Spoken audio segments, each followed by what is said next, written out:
Mic check, mic check. Right. Hello, everyone. This is Rap Raven, your host. Let me actually do the transition. Oh, is it even on? Mic check. Yeah, it is on. All right. Ooh, I'm a bit tired today, as I always am. Share screen. Here we go. Hope you guys had a super fantastic end of week, or end of week working day, I should say, if you work at all. All right, here we go. The PDF is here, clear, and here to share. Whatever. So there's the Blackburn broadcast. This is your 191, 91st episode. Well, it's not. We should do something for 200 soon. I don't know what we should do. Who knows? I'll think of something. All right, I'm your host, Rap Raven. Don't forget to follow the Black Bearman Broadcast Instagram page. Also, while I mention that, let me also send a link. Just this is the link for the show. Before you jump in at the end, share and care.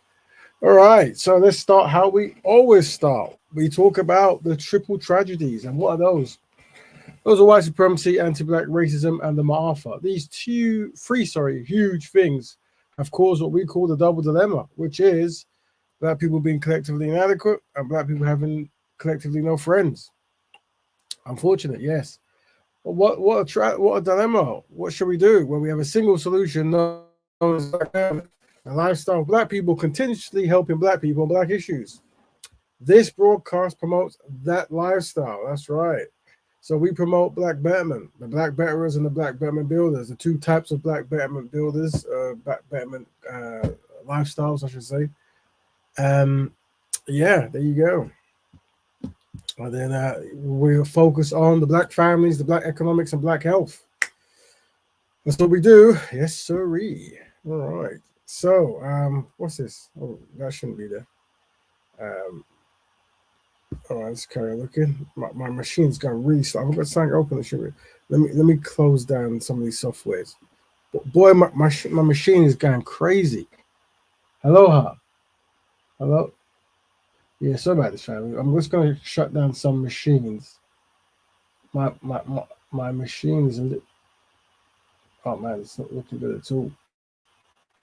Let me shut down as many. Wow, it's got a life of its own.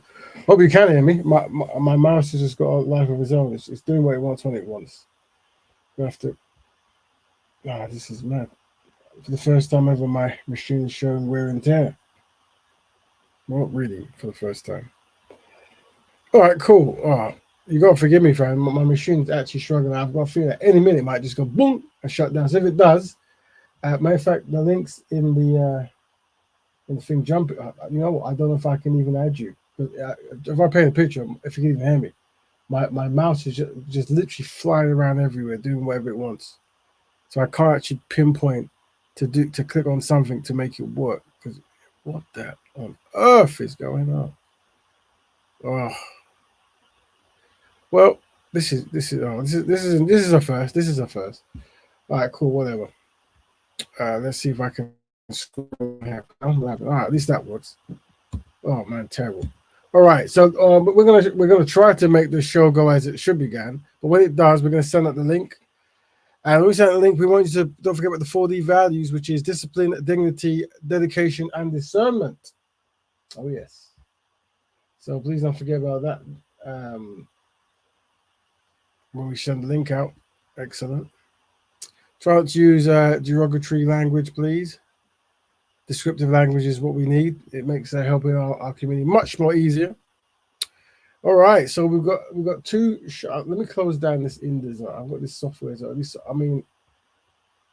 I'm just going to see if I can close down my InDesign. Please click. Okay, now InDesign. Yes, we're almost there. File exit. Sorry, fam. My machine is literally moving like an Amstrad. If you don't know what Amstrad is, it's a UK-based PC that came out probably the 80s or 70s. I don't know when it came out. Some of you might have had it. Some of you weren't born. Who knows? There we go. Quit InDesign. Give me 17 seconds. I'm hoping this is taking up all the power. I'll make sure. Oh, come on. Don't select. Oh, just shut down. There. Especially those remember the shortcuts. All right. Don't forget to tell your family and friends that we're live. This is an important show. This is the show where what you say matters, you see. What you say matters. So don't forget to tell your family we're live. Da. Yep. Shut down. Don't you hate when you want to shut down? It's asking you silly questions. Just shut down. All right. Hopefully that should free up some RAM. Has it been on all day? Probably has been. I don't know what to do. All right. Cool. Anyway. So today's two fantastic, megally good topics. Weaponized whiteness. We discuss how people use whiteness to center themselves in black discussion, and control black people's lives. Interesting. And a black repairer versus black racial repairer versus racism repairer. We discuss why understanding these two terms can help with networking. Two very important shows. Peace to the round table. Welcome back, family. So we're going to unpack those. But before we do that, I'm just going to make sure my machine isn't blowing up. Make sure everything that I can close is closed. I'm going to close that. Quit that.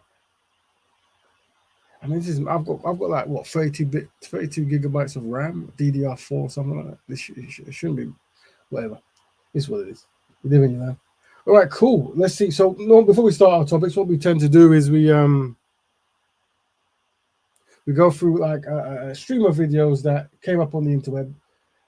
We just give you our opinions and then we jump through. So while people are getting used to coming in, we'll just do like the new news or whatever you want to call it.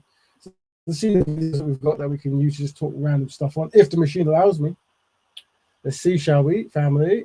Okay, so the shows. And we are on the 191st show. So let's see what videos we can play just to say a little hey. All right. Okay, this is an interesting one. Let's go for this one first. This is a lady. I just saw this on a stream somewhere. Hold on. Play. I can call you articulate. So this lady's her name's Ann Coulter. Yeah, she's very she has a lot of white supremacist tendencies. Suspected white supremacist tendencies.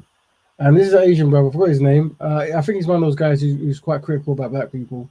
But it's more so seeing how he reacts to a European woman telling him certain things and how he seems to be always in awe and not necessarily dissecting what she's saying. So let's have a listen. Bright and articulate, and I guess I can call you articulate since you're not an American black. Can't say that about them. That's derogatory.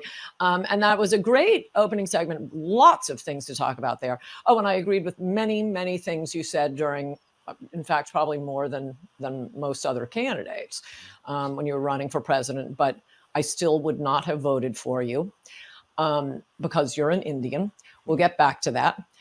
Right, so this lady, she was saying that she can't compliment black people because it's racist and or something like that. But she can him. He seemed best pleased. I mean, my machine's actually got like a slideshow now, so I can't even see the visuals. But then she then said like, oh, she wouldn't vote for him because he's Indian.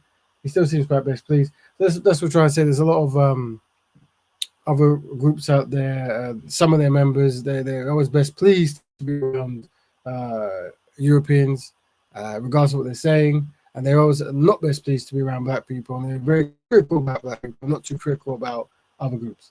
This is a small example there. I'm sorry. I'm hoping that when I play it, you guys see it because my machine is just in slideshow mode now. So much that I'm going to try to delete as many pages as possible. This is crazy. I'm going to have to this is the thing. I'm going to have to leave someone to talk live, then turn my machine off and come back. But who would jump in live and talk? Let me close this down as well. Right, close that. Cool. Where are we? Right, next video, please. If I can even find it. All right, next video. Let's see what the next one is. Tell your friends to tell a friend we're live. Having a bit of issues are technical, but you live and you learn. So that was our one. What's it? Black Lover, number 2. Where's the other Black Lovers? Let's see. Hold on. Probably made a video. I've listened to him. Me and my brother to do things like this at this current climate. They load. Then this is not for you. Not for you. But to my black women, I want you to know that you are appreciated more than you know. That not every black man despises you. That you are loved by black men. And I happen to be one of those men. You are not ghetto. Your hair isn't nappy. You are not overly aggressive. You are not too much to handle.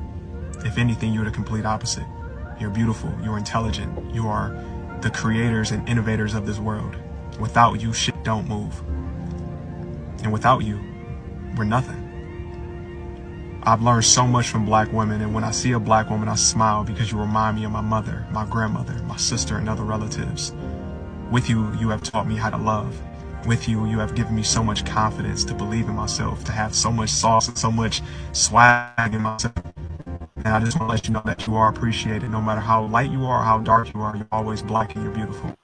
We got the brother there. My machine's messing up. So it's good to see brothers making campaigns to center black women. I think we've become. I think some men. I saw another. I'm going to try to show you another one, right? But if I could show you, my mouse is literally just rushing around the machine, doing what it wants. So let me see if I can quickly go down. Maybe if I do things in small segments, that could work. All right, so far so good. So that was part one. There I saw some other one, some little kids, but younger than him. I assume they're younger. They did their kind of version. Let's see if we can find theirs. I think there's a bit more soppy, but yeah, you know, whatever. That's the thing. If it might be too soppy for you, man, you have to find a more, you know, a less soppier one, whatever. But you know, whatever. What are you gonna do? Let's play that. Tell your friends we're live. And to jump in the link so we can discuss the two fantastic topics after we run through the videos. Is this going to play? Give it 7 seconds and then we'll say, hey, hooray, today. Woman. You know what I'm learning is that love is a combination of communication and growth. No, I'm serious. I know. No, I'm going to be honest. Since you're asking real questions, you're getting this real answer. So, you know what? Love, you know, there's a quote that says, if you think that you're perfect, there's only one thing that could cure you of this delusion. Get married. And I think that love is really discovering all the things that maybe your challenges that you face internally and then figuring out a way to overcome them together. I think love is a commitment to growth. It's not, oh, I met you today and you should be who you were when I met you, but we change every 5 years, every 5 to 10 years. And I think to love someone and to be loved by someone who you know stand by your side is beautiful because they're with you through the evolution and through the art. And I think that's what it means. It means to evolve together.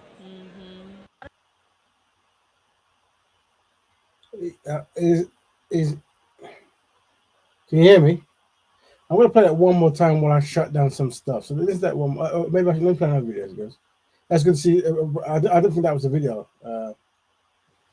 There's also a dude who's jumped in as rap. Is that a hacker or something? Or is that me? Is that my machine playing up? Oh, let me just check this. Hold on. Stop making anything about race. Black Love Part 2. Black on Part 1. Teaching races. This is a good one as well. Look at this one. Interesting, actually. Not good, but interesting. Let me play this while I go next door. I'm just going to see if I can free up some space on my net. To be honest with you, I don't think it's actually the net. I actually think it's a machine. Like lost something for the team, and then her team is like bullying her for losing. We're going to go to the next slide now. Aliza, could you please read that out?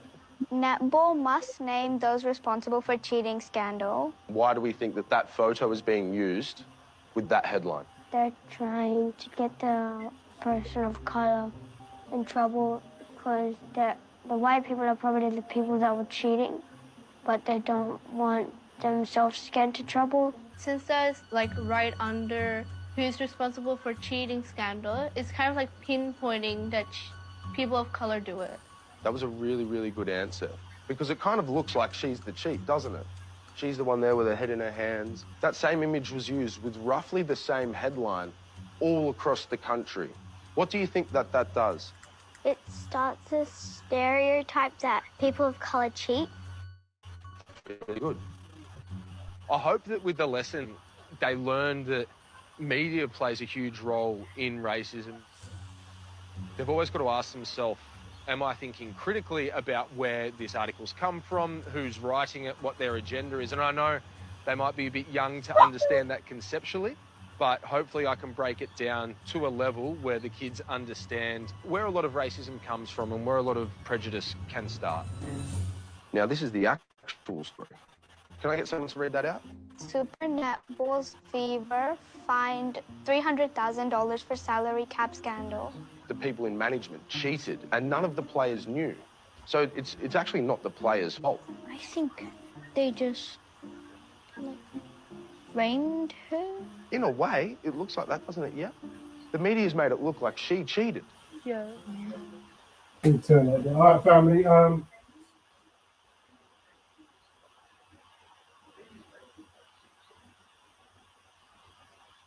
right. Sorry, family. So, family, I'm back. Big up, brother Kel. So I'm back. I'm just testing my machine works. It's going extremely slow. I don't know if normally when you watch these videos they look like slideshows, but here it does. If there's anyone who wants to jump in while I reset my machine, that'll be fantastic. But if not, I'll carry on just playing some of these videos. So that was, I assume, Australia somewhere. I could be wrong. I don't know why I said there, but they'll talk. I think they're teaching some form of racial, critical race theory, maybe. There's a lot of pushback about that in the States and other countries, maybe even here. I don't know. But interesting what they were teaching there. What's this singing puppet? Let's see this one. Let's go through some new news before we start the show's topics. But you must forgive me, my machine is exceptionally slow. It's playing up. But here's a theater performance where they're singing about racism, apparently. If it even wants to play. Is it going to play? Let me throw some of these away while I... Come on, mate. Is it going to play? Racist. Well, you're a little bit too. We're all a little bit racist. I think that I would have to agree with you. We're glad you do. It's sad but true. Everyone's a little bit racist. All right. All right. All right. All right. Bigotry has never been exclusively white. If we all could just admit that we are racist a little bit, even though we all know that it's wrong, maybe it would help us get along. So they're saying that everyone can be racist, and we've got black guys singing there. Interesting. Yeah, you know, interesting concept, I guess. But that's why, you know, when you have ideas, making songs and dance about it is a way to get it out there. Obviously, we don't necessarily agree that everyone can be racist. Francis Cress Wellskin says you have to have prejudice plus power. We understand there's a pushback plus that. So there's songs about everyone can be racist. Interesting. Let's see another video before we jump on the show. Don't forget to like and subscribe and all the stuff that people tend to do normally. Don't forget to do that. Oh, this machine's terrible. Black love. What's Muhammad? Racism and child. Forget that one. Teaching racism. Stop everything about. Stop making everything. Yeah. This is one I wanted to go about. This might be. Is this connected to white weaponized? Yeah, I can connect it to weaponized whiteness. So I'll come back to that one. What's that? Let's just do one Muhammad Ali. A good, nice quote from Muhammad Ali. Always a good brother. Let's hear what brother Muhammad Ali had to say in the 70s. Probably the most important sports figures of all time. Oh, yeah. Let's see. You got, forgive me, every time I press play, it takes 17 seconds, probably 29 seconds to play. Annoying. I've heard Elijah Muhammad say this. There are many white people who mean right and in heart want to do right, but there are so few. If 10,000 rattlesnakes was coming down that aisle now, and I had a door here I could shut, and in that 10,000, 1,000 meant right. 1,000 rattlesnakes didn't want to bite me. I knew they were good. Should I let all these rattlesnakes come down, hoping that 1,000 get together and form a shield? Or should I just close the door and stay safe? I think that you understand? The Viet Cong are not all bad, but America's still dropping bombs. In Hiroshima, the Japan wasn't bad, but she still dropped the bomb. In Korea, they weren't bad, but they still dropped the bomb. So now I'm going to forget the 400 years of lynching and killing and raping and depriving my people of freedom, justice, equality, first fired, last hired, the lowest of low, last respected, and I'm going to look at 2 or 3 white people who are trying to do right and don't see the other million trying to kill me. I'm not that big of a... really good speaker, man. This is why you want to teach your public speakers to be custodians and how to deliver information. Right now, well, we're gonna. I guess this could really segue into weaponizing whiteness and the white right-wing philosophy that we covered. So let's use that to segue. Very good, brother. We should keep that there just to hear it again. So yeah, weaponized whiteness. We discuss how people use whiteness to center themselves in black discussions and control black people's lives. Right. And then racial repair. All right, look, before I go, let me actually go to the second one first. That might be better. If the machine jumping up and down, that might be easier. So the concept that's going to help us understand certain things is this. Yeah, guys, man. All right, sure. For sure. So there's a concept we're dealing with called racial repairer versus racism. Who keeps sending these messages, man? Versus racism repairer. Cool. Right. Oh, here it is, right here. So, what is where this comes from? The reason why this might need is because sometimes you hear people, right? Black people, that is, brothers and sisters, and they're very openly, they're talking against racism and why it's wrong and why we have to dismantle racism and stuff. And sometimes we put them in certain groups, or we put them in one perceived group, when actually, from the analyzing that I'm doing, I think there's two groups that we need to really talk about. And these two groups, I'm temporarily calling it these two names. It might change, it might remain the same depending if it works. But the racial repairer is why is someone moving? It shouldn't move. The racial repairer is a black person who wants to start a family with a black person, economically empower black people, and protect black people from racism. While the racism repairer is a black person who wants to protect black people from racism. I'm going to say that is because there's some people, they're heavily integrated into where they're at. They might have a non-black wife or partner, and actually they want to fix racism because they don't like it on themselves or their children, and they think it's bad. And that's as far as it goes. They want to repair, they want to fix or reverse or repair racism.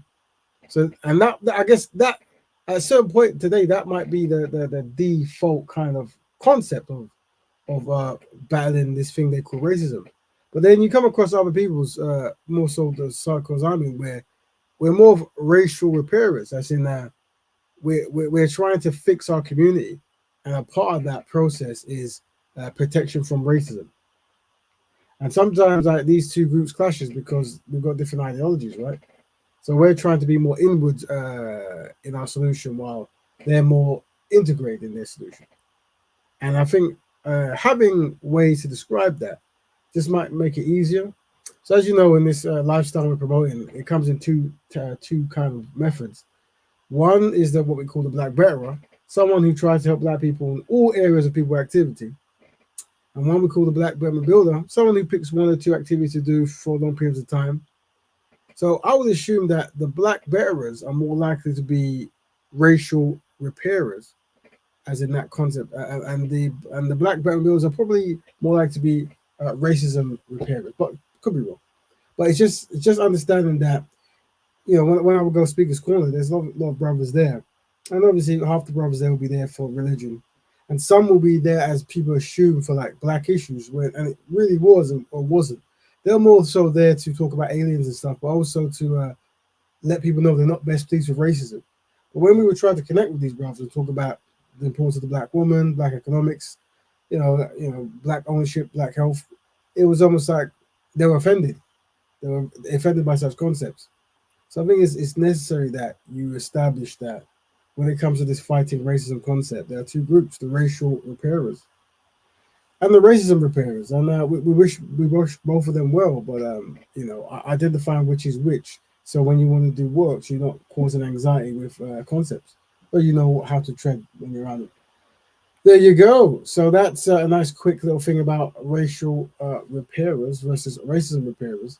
Just so you're going to hear me use these terms when I go out in the interweb and debate, just so I can delineate and segregate and unify and solidarity and all those good words with brothers and sisters who are more on the same page, and you're not going to cause confusion when you try to do ideas.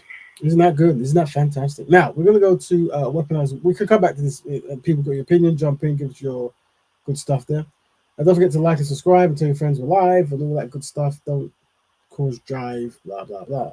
But Weaponised Whiteness. I'll show you where this came from. I've got a video. Hopefully, this video uploads very easy. So I'm gonna see.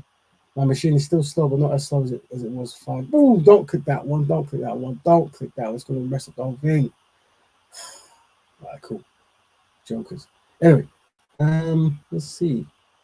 Which one shall I play? I should actually play I will play it later, but there was a tragic story about a young brother who was in the States who was killed by a race soldier, and that was never good. But recently, so it's probably going to be the next kind of big news, I assume. I would like to think so.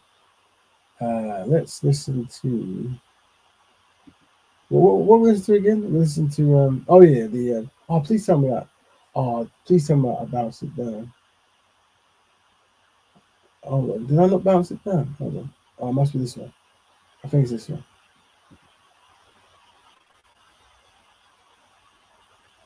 Yeah, it's this one. Anthony Thompson.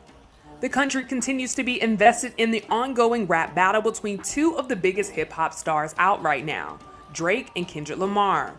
Over the weekend, both rappers would release multiple tracks aimed at one another, and of course, everyone online is chiming in with their own opinions. After the Saturday evening release of Kendrick Lamar's Not Like Us, DJ Vlad would insert himself into the discussion, criticizing the track's mixing.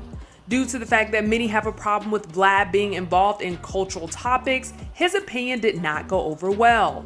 That day, he would post a tweet that read, "Kendrick's Not Like Us needed a better mix. It takes away from the song." The one tweet received backlash on the platform as online users would ask Vlad to sit this topic out, with many even accusing him of being a culture vulture and colonizer. One online user, Morgan Jerkins, would also respond to Vlad, reciting similar rhetoric as everyone else. Jerkins would write, "You are white. This is a black folk affair." After doing some research on her social media profile, Vlad would respond to that tweet with, "Wait, so a professor at Princeton is telling me that a white person shouldn't be allowed to voice their opinion about hip hop. Is that how you interact with your students?" She would clarify and elaborate, "What I'm saying is that you put your opinion in a discussion that's not needed. This conversation is and should center around black people, not you." However, Vlad would once again respond, this time with a threat that didn't go over too well online. He said, "Don't try to change your words now. I'll be reaching out to Princeton about this on Monday." After this tweet was published, many would accuse Vlad of proving her point, as he immediately resort to contacting Jerkins' employer to try to get her fired, while tagging Princeton in his own tweets in the process. However, Jerkins would then tell Vlad that the semester is over and her contract has been completed. Luckily, that didn't stop social media from rallying behind Jerkins and offering her support. One user would write, "LOL, this literally weaponized his whiteness to prove a point that he could." And y'all in the comments like, "Go Vlad, boy playing a dangerous game." Certain folks react to certain differently. Ross spared him for telling, "Not everybody gonna do that."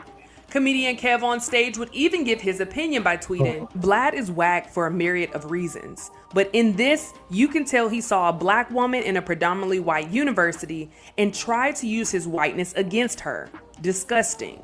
A user on TikTok would recap the situation online for her followers, which was then reposted to Twitter with the caption, "Pay attention and watch witness work." DJ Vlad was told this is a black folk affair, and his immediate response was to try to get a black woman fired because this was a space for black people about black people. And him being told this isn't for him means she needs to be fired. It's a very colonizer thing to do. I truly hope that hip-hop artists are paying attention to what this man is doing. He is a guest into black culture. He is not of black culture. And he is trying to get a black woman fired for talking about her culture and saying, "This is our space. This is not for you to chime in. This is our space." That's all she said. And he feels the punishment for saying that you do not exist in our space is to get her fired. That's extreme, but yes. As those online continue to voice their outrage when it came to DJ Vlad, on Monday morning he would take to Twitter to write, "Since it's Monday, let me clear the air and state that I never had any intention of filing a complaint to Princeton for former Professor Morgan Jerkins saying that white people aren't allowed to comment to Kendrick Lamar's music. She trolled me and I trolled back. At the end of the day, it created an interesting discussion about race relations in America. I will be discussing it further in my future interviews." Now, it didn't take Jerkins long to respond to Vlad's cleanup attempt. Jerkins would respond to Vlad's tweet with, "A lie. He tagged my employer multiple times with the intention to professionally harm me. I didn't troll. I centered black people in a discussion on hip hop and told him to stand down because it's not his space. He's backtracking because he miscalculated. By the way, stop contacting my family." Of course, Vlad's tweet telling everyone he had no intention of filing a complaint to Princeton received even more criticism than his initial comment. Many would agree with Jerkins and accuse Vlad of lying because he tagged Princeton several times in his own tweets. As of now, Vlad hasn't responded to Jerkins' latest post, but continues to get dragged on social media from those who've always had a problem with his platform. But what do you guys think of people calling out DJ Vlad for trying to get a black professor fired? Let us know in the comments below. Stay up to date with the latest news and comedy by subscribing here to our YouTube channel. Check out Hype Market for all your cool and original merchandise. And for our YouTube viewers, if you like this story, send us a super thanks by hitting the button below, and you can tip us what you want to show your support. For Hype Plus News, I'm Symphony Thompson. Wow, I didn't know that either. Enjoy this story? We got stories like this when you're a member at hypersclub.com. Being a member of the Hypers Club means you're the one to get the first access to these exclusive moments. The only way to see is to join the hype.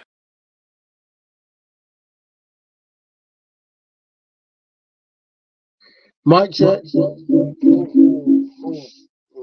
I'm gonna log out. Hold on, give me 4 seconds, fam.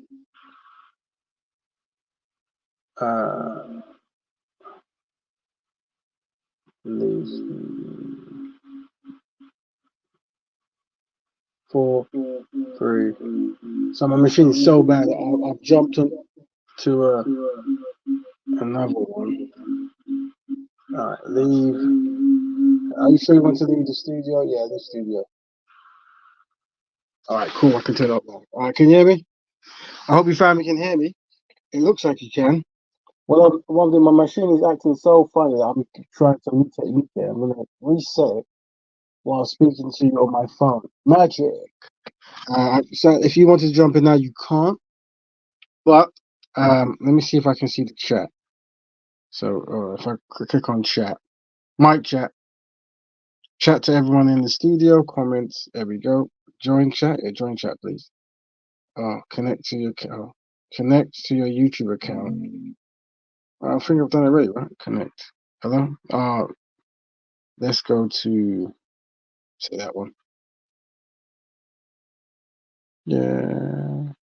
Say that one. Continue. Allow. Oh, cool. All right. Aloha. Let me see. Go smile. So testing that the chat works. Hopefully you can still hear me. Let's now leave this. Press cancel. Mic, yeah, still working. Sorry, family. Just testing. I'm using a different device now while I try to fix my aging Macintosh when I bought when I was lacking dollars. So it's whacking. Oh gosh. Look, is that the one? Yeah. Well, my machine is literally scared. I can hear the fan down. Yeah. So we were talking about weaponized whiteness. We looked at a video there where it was DJ Vlad, American Ukrainian-born DJ who grew up in America sometime, and he became a DJ, and now he's making a platform where people speak to each other, send their report. But yeah, I think what happened was there's two rappers, Kendrick Lamar and Drake. They're probably the most famous rappers currently at the moment, so they say. And yeah, they're making tracks mistreat each other, and And he wanted to chime in, but he was some say being very petty, talking about the mix of the record. I'm someone I've mixed records for a living, so he does sound like he can be very petty. Yeah, he then I think a lady works at a university, maybe a teacher of some kind, said, sit down. This is like, yeah, don't this is a black affair. Don't censor yourself and this kind of stuff. I think we were talking about the weaponized. I'm gonna check my messages. The weaponized whiteness was he immediately said, "I'm going to tell your boss," and he said that. Big up, fam. Big up, brother Razor. If you're in the chat, brother, just let me just log in. I'm just I just turned my machine back on. So if you're in the chat, I'll add you in. But yeah, he weaponized his whiteness, as they say. And let's see if this is now working much more smoothly. I hope so. I hope when I reset the RAM was there. Let me turn that. I'm gonna mute it. Give me 5 seconds. I'm gonna mute this and then talk on the other one. 5, 4. Maybe I'll mute for now while it comes on. But I'm gonna mute in 5, 4, 3, 2, 1.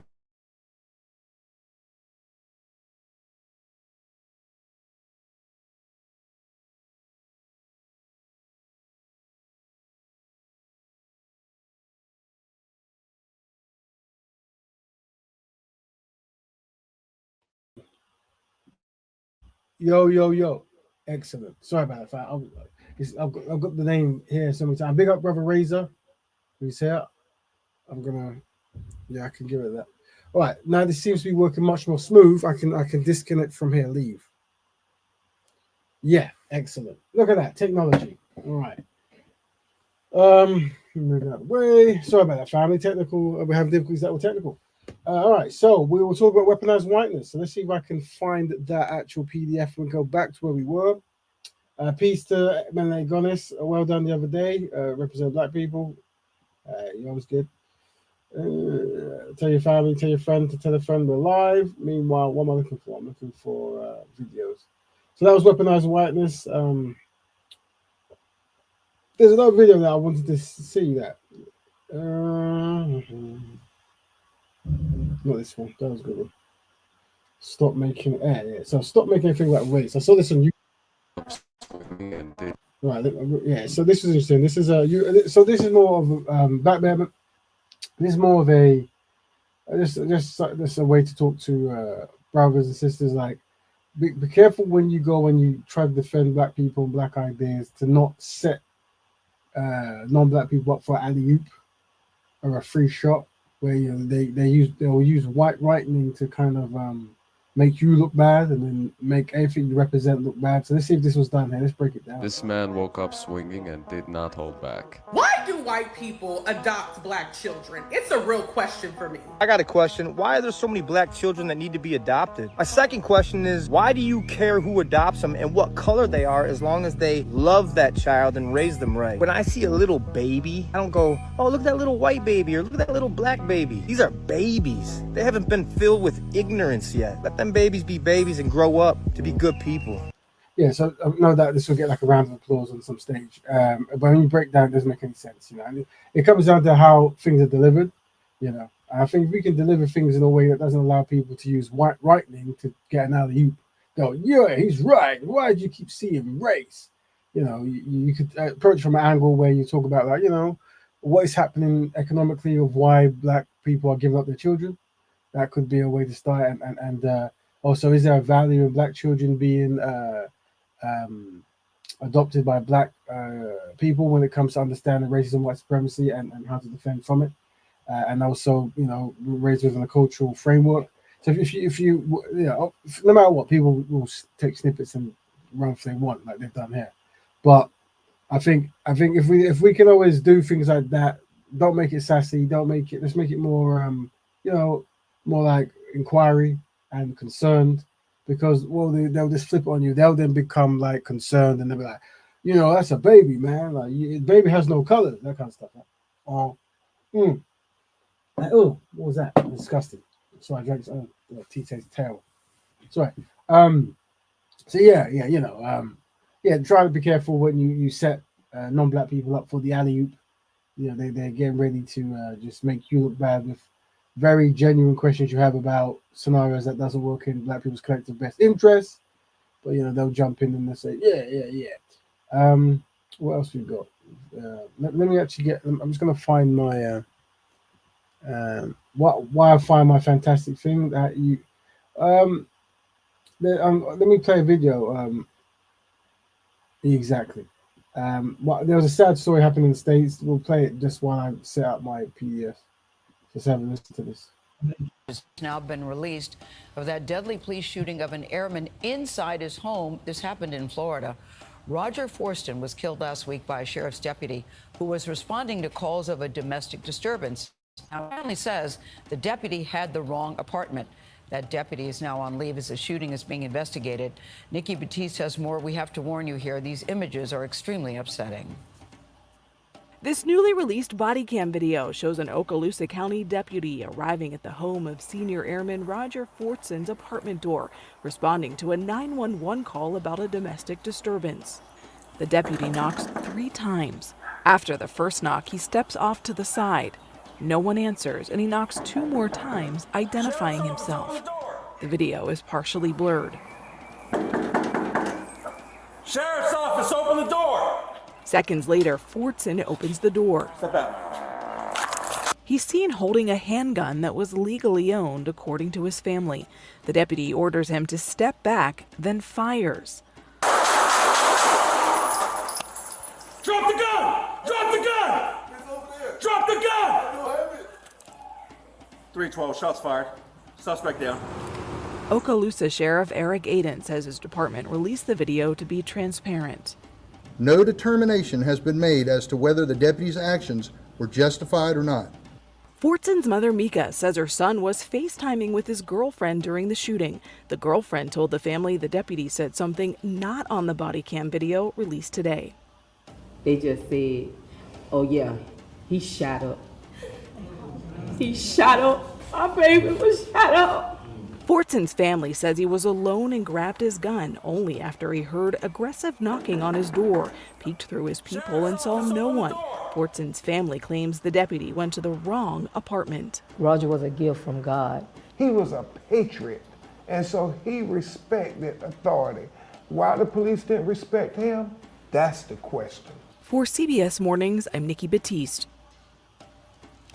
So disturbing. Yes. So many questions because the sheriff's deputy identified himself, but that knocking was aggressive, and the airman, a decorated airman. Who's licensed to carry a gun. Yes, licensed to carry a legal gun. So I see why he got the gun.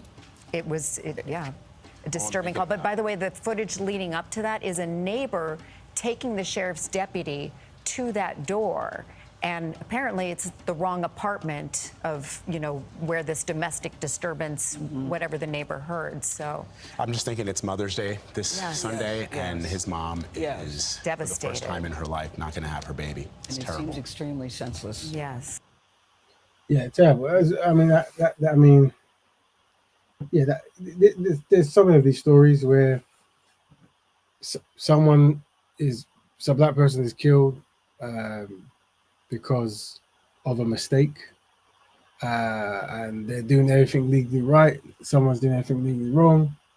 This is something that I don't know. I guess we can only use these videos to synchronize black people, just to let the double dilemma exists. Collectively, black people have no friends, and you have to really watch out. And you should have, you have your guns and that to protect you in the States. You're allowed to, but be very wary. Be very cautious that there really is a problem.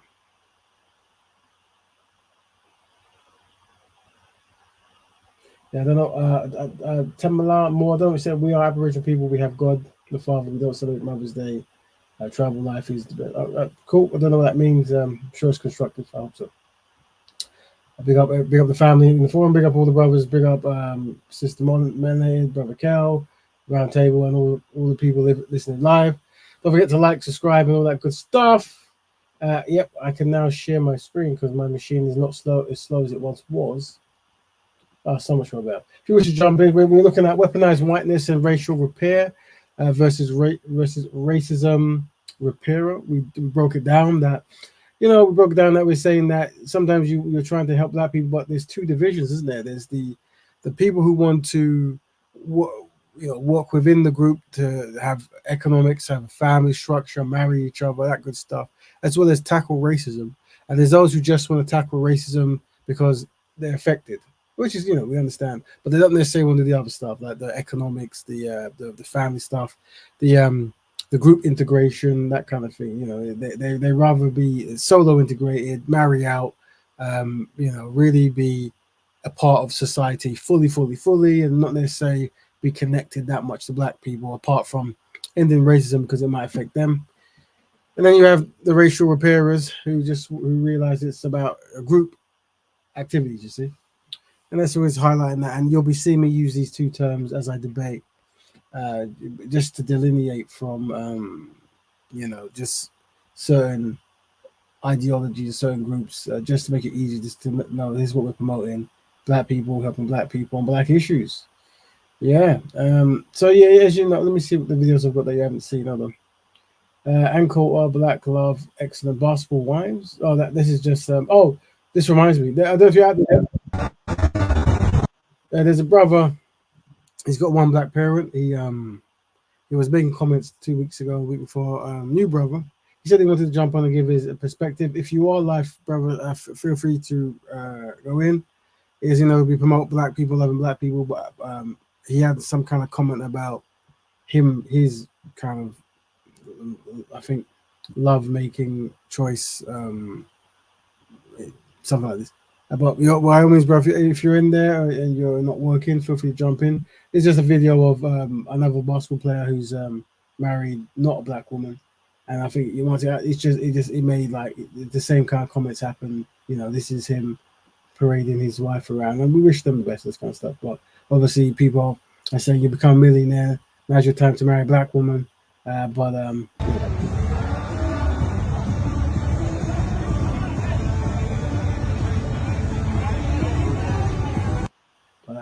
It's she's making a lot of money, and there you go. Economics is important. I've challenged a lot of people online who said they want to jump online and debate, but they never do usually. That's a shame, really. Mohammed, Black Love, teaching racism, singing puppets, stop making everything about race, basketball wives, Black Love number 2, and Coulter. Oh, there's this one here. This is a Vlad. Oh yeah, I guess we could check this. Maybe this might be a good one. I missed this one. This is I think he's a Somali. Oh, come on, the machine's acting slow again. Come on. This is annoying. I hope this ain't gonna be on. If it's acting like this, it might actually be no, but it must be the. This is it like that outside of that? Oh, let me see. No, it is. It's the machine. It really is the machine. This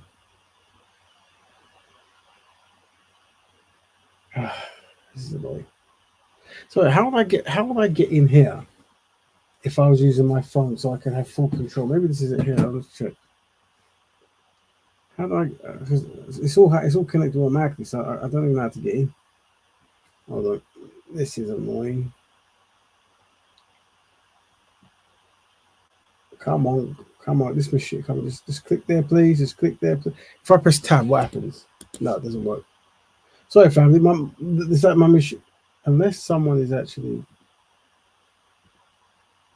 Come on, click on that one, please. You're gonna click on it. There we go.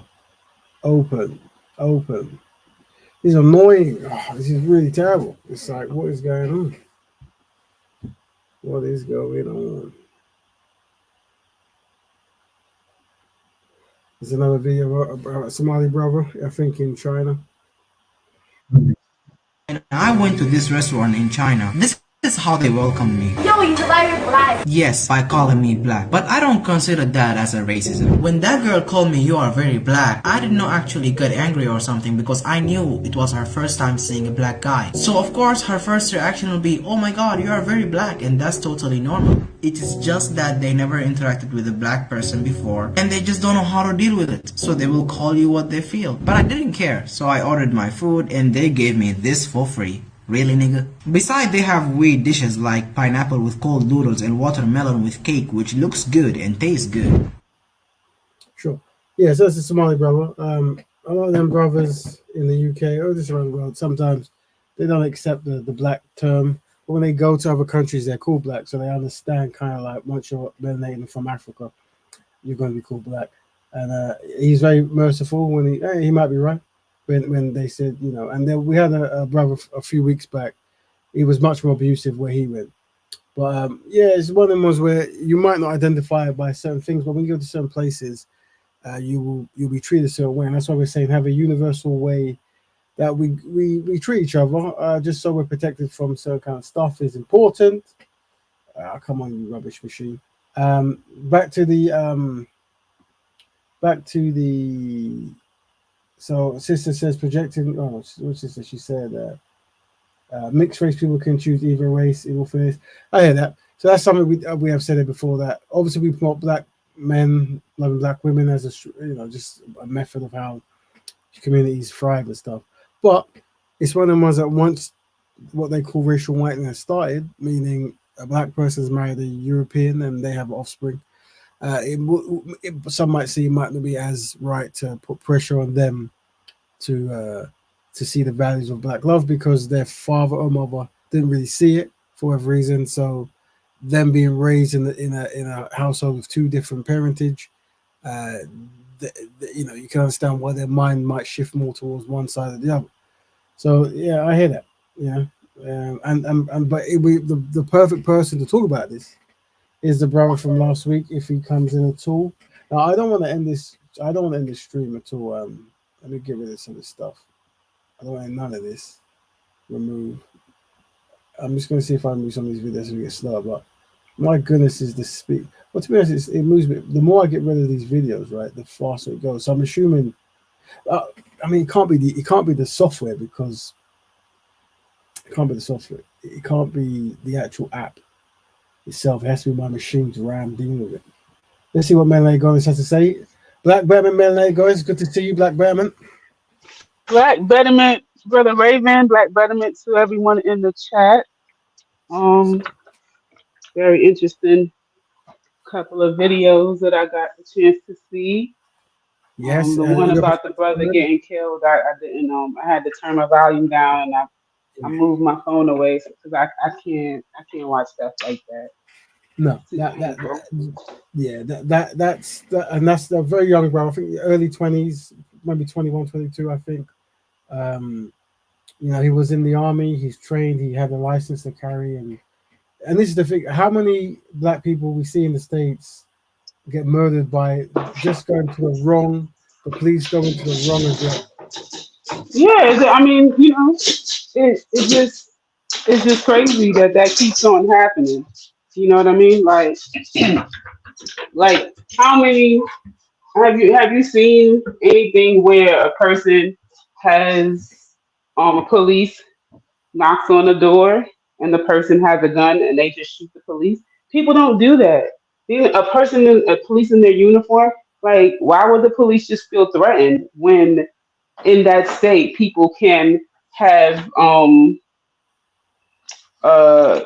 weapons? If people are allowed to have weapons in their home, then why would the police feel like they're at threat?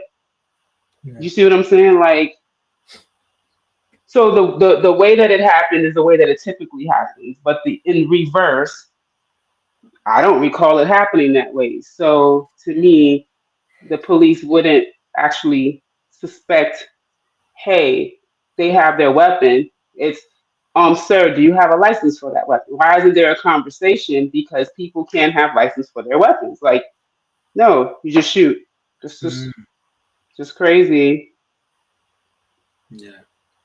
Yeah, there's a lot to unpack there, and I think we did a case study before where we showed there was a Somali officer who he was in an alleyway and an Australian woman, I think either Australian or American, one of them, I can't remember, was came out and she rang saying that she heard some kind of disturbance or something, and she was in the alleyway, and then she must have came out in the car, and he shot her. And but when that happened, the police officer he was in immediately said, I can't support him. He was charged. He went to jail originally. I think they reversed it somehow, whatever. But the attitude towards him was very different from the many stories you see of when European white officers shoot black people accidentally, allegedly. It's a very different ways covered. So yeah, it's problematic. Sorry for his family. Yeah, very. I mean, very sorry for his family, and for um, I wasn't trying to start no beef or nothing like that in your chat, but I just did not appreciate the comment that I'm assuming it's a woman, Tamia, just very, very dismissive, as if losing a child, like, oh, we're Aboriginal and, we don't celebrate that. Like, how do you know what his mother celebrates? And, and it has nothing to do with Mother's Day is not a religious holiday. And we are talking about in the United States, and it's a holiday that many people do acknowledge their mothers, and mothers acknowledge being motherhood in itself. And it's it's just like I feel for this mom. It's two days from now is Mother's Day. Feel for this mom. It's two days from now is Mother's Day. Yeah. Black Batman to Razor. Welcome, Razor, to the show. Yeah. Black Batman to Razor. Welcome, Razor, to the show. There's an echo on Raise. I think you need to turn off your YouTube. There's an echo on Raise. I think you need to turn off your YouTube.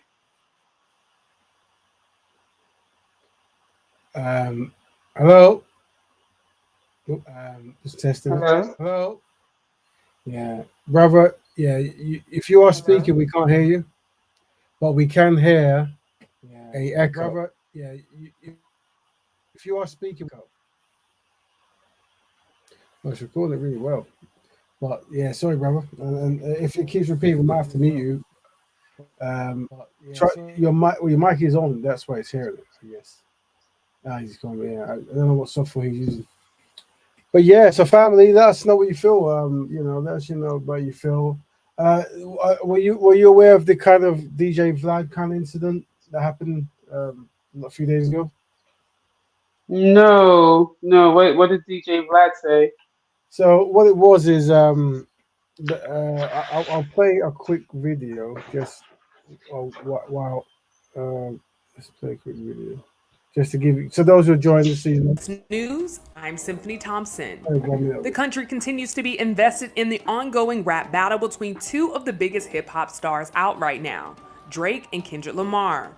Over the weekend, both rappers would release multiple tracks aimed at one another, and of course, everyone online is chiming in with their own opinions. After the Saturday evening release of Kendrick Lamar's Not Like Us, DJ Vlad would insert himself into the discussion, criticizing the track's mixing.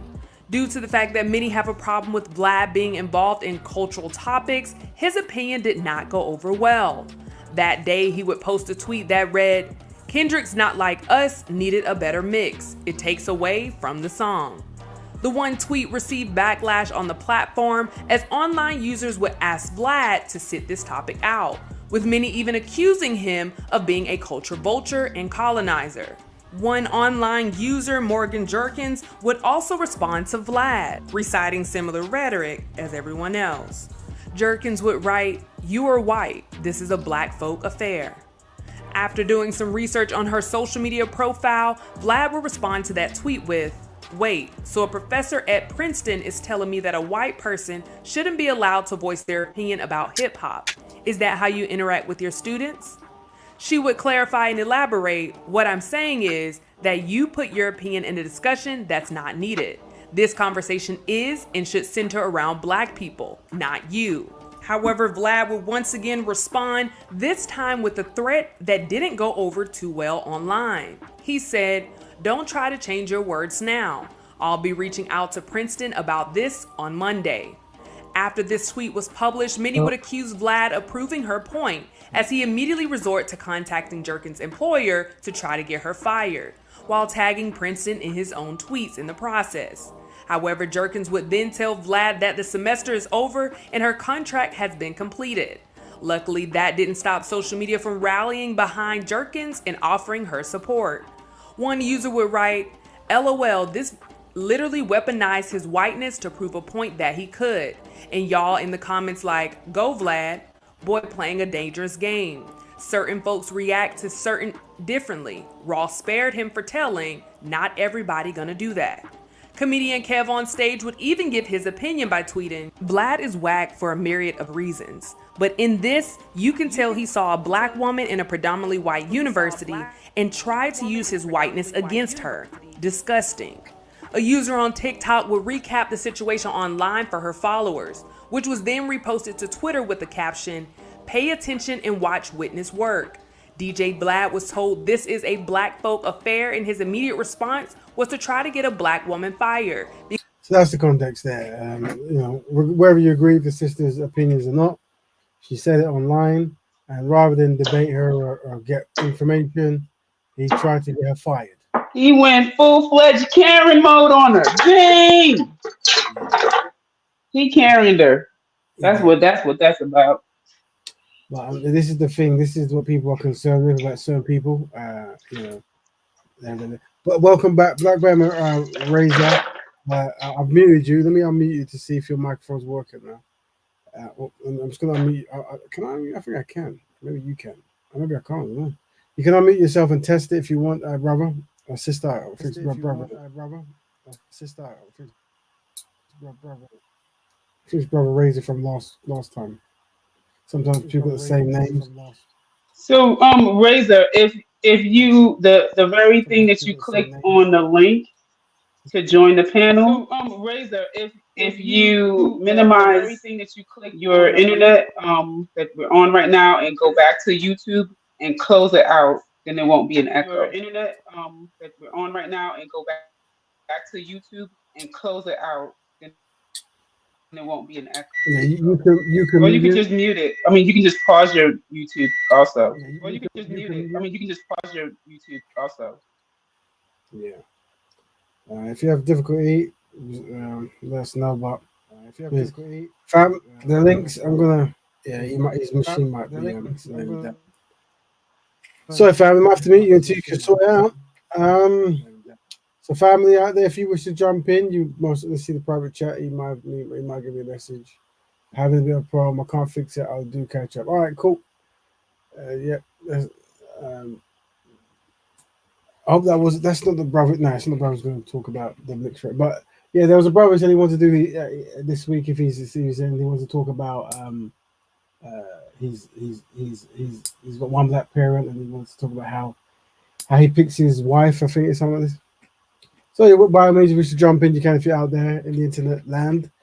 But yeah, we're watching Weaponised Whiteness, and we're looking at a segment from DJ Vlad, who tried to unfortunately get his sister fired for her opinions about Europeans centering themselves in what she deems black affairs or black business.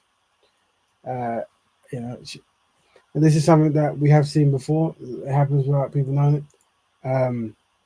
Speaking of, there was a video. Speaking of biracial, this kind of stuff. It's black. Vlad who's married to a black woman, and this comedian's married to a black woman, and they're talking about because Drake and Cole they've got one white parent as well. So they was talking about. Let's see if we can hear it. Let's we can unpack it all. All right, here we go. Gary Owen, welcome back to Vlad TV. First time since 2016. That's a long time. Long time, 8 years. Yeah, my life's pretty much the same. Oh, sorry if there's any swear words and stuff. Not really. Not really. We're going to get to that, but not really. We have a lot to talk about today. But I'm going to start out with the whole Kendrick-Drake situation. Yeah. Did you listen to the new Kendrick diss record? Was that Euphoria? Euphoria. I just think like Drake is Thanos. Just leave him alone. Unbeatable. Just leave him alone. Well, Thanos did die at the end, though. We don't know. We think he's dead. I think there's gonna be another one. Yeah? Yeah. You think he's dead? He just comes back. They're gonna bring him back. Well, what? A lot of people are saying that, you know, this beef, black people are more so on Kendrick Lamar's side, and non-black people more so on Drake. Don't know, how true that is, but that's what they're saying. It's interesting. The reason why I brought this up is at the end of the song, Kendrick, as he's talking to Drake, said, "We don't want to hear you say the N-word no more." And he's kind of poking at, Drake being half white. Yeah. No, but you can't have it both ways. You can't say 1 ounce of black blood means you're black. So if that's the case, then you're allowed to say the N-word. That's what I always say. If you get So some context, this is an interesting dynamic. 2 Europeans discussing who can say the N-word. Interesting, both of them married to Europeans. Black women. I think the gentleman, the comedian gentleman here, he's divorced his wife last year. But I think it was him who was famous for getting a beef with African comedian called Michael Blackson. And I think he said that you can never use the N-word against me, and then he got his wife to do it, which was that was his strategy there. So that's the context of this kind of individual. 1 ounce of black blood in you, you're black. Yes. And you're looking at a guy with a lot of mixed kids. Yes. You have how many mixed kids? A lot. Oh, wait, is there something we don't know about? Who knows? Oh, okay. The minute I can get everything. Now I know why the divorce really happened. Okay, no, that's not why it happened. That happened after the divorce, but it is what it is. Well, you have a new kid? Huh? You got a new kid? Man, I thought Vlad knew everything. Well, clearly I don't. Yeah. I'm not like Diddy in the room while people are having sex. Look, you know what I'm saying? They're all mixed. That's all you gotta know. They can go white. Okay. If that holds true, then Drake's allowed to say the N-word, regardless if his mom is white. So, can I say something here? You got. What was it? There you go. So it's interesting because he's saying you can't say, and the person that he's saying you can't say is actually white people came up with the 1 drop rule.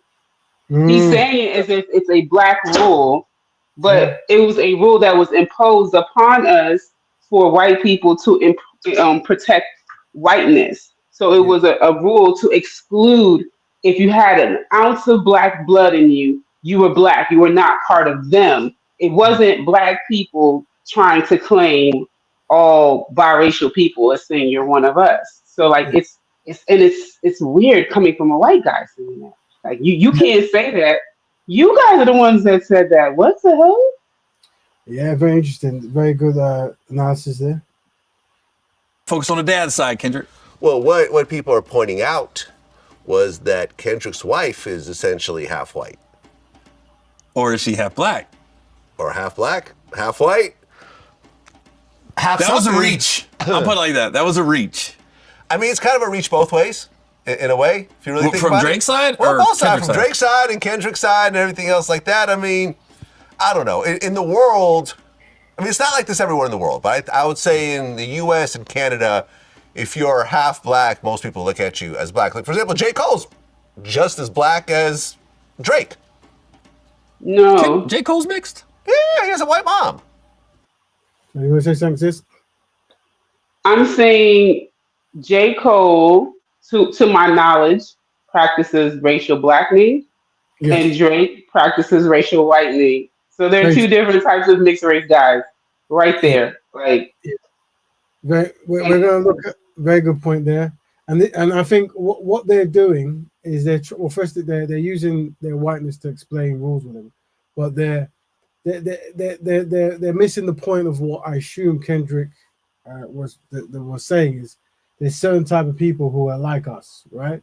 And it's a behavioral pattern, and obviously someone like J. Cole has spent a considerable amount of time being closer to the pro-black philosophies than someone like Drake, who's more so kind of like No, well, there's pictures of him wearing blackface for some reason. So it's yeah, it's Who, very interesting. Drake? Yeah, there's pictures of him in blackface. Oh my God. Have you not seen it? No, I'm not all tapped into social media like that, and for reasons like this, and then I come to Black Betterment and I get my dose of Um, I get You my know, social media dose. No, I've never seen that. I'll show you. I'll just see if let me see if I can. I don't know if it was some kind of song or performing arts of some kind of. Let's see if I can go present. I think we go present. Drake's was he has a black mom or is a black dad? So he's got African American dad who went to live in Canada, maybe on a music tour or something. He met a European Jewish woman, and how do I do that? Hold on, let me So separate. Drake's dad is cool with his son doing freaking blackface? Wow, I don't know. This is That's interesting. crazy. So that's him there. I don't know what he was. Maybe it was some kind of performing arts or something. But the fact is, he has never really said anything on a pro-black nature. All of his white girlfriends seem to be strippers from European backgrounds or some kind, I guess. So I don't know if he's. I don't know where his upbringing was, or if he has any kind of consciousness at all.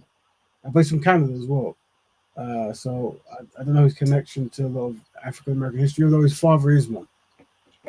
But he wasn't raised with his father. And there's videos of him talking about, not really being connected to black culture, and he's, disapproval of certain kind of things. This is when he was younger, though. But anyway, for those that know, that's the gentleman Drake practicing blackface. Don't know the context. Oh wow. Yeah, I don't know the He context. did the red lips, everything. Yeah, he did. I'm sure there's some kind of context that makes sense to him. But there you go. So let's go back. Know that. Full blown white mob. That's why when J. Cole Oh, wow, dropped I that didn't whole, know that. when he dropped that whole record, he said F the Grammys, them crackers ain't do nothing for me, and people are posting a picture of his mom like, huh? Like Really? the crackers didn't do nothing for you? Well, I mean, raised you. No.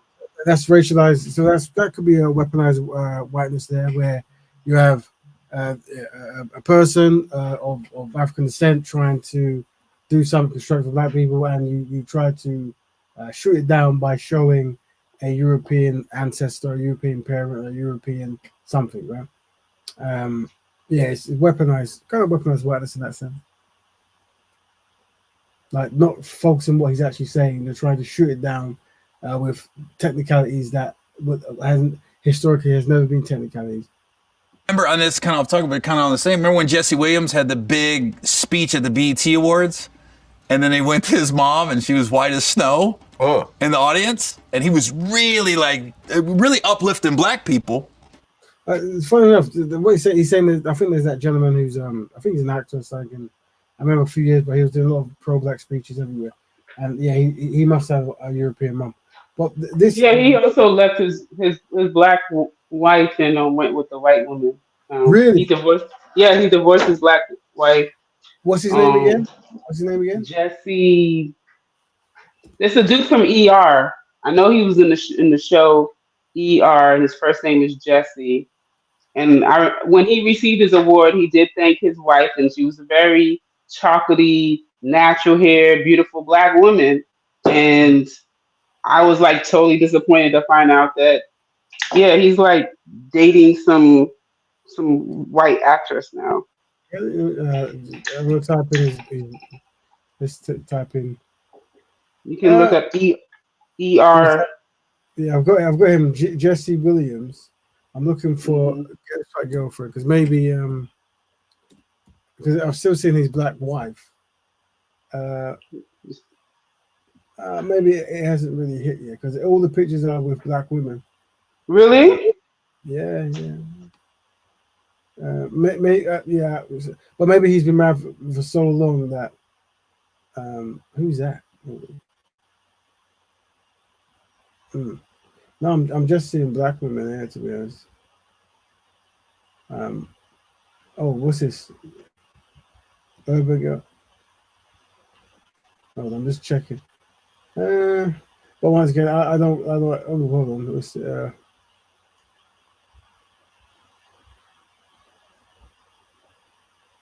on. There is this one woman, but let's just share. I don't know. So this is a guy who was doing a speech at stop share, present, share, there, window, da.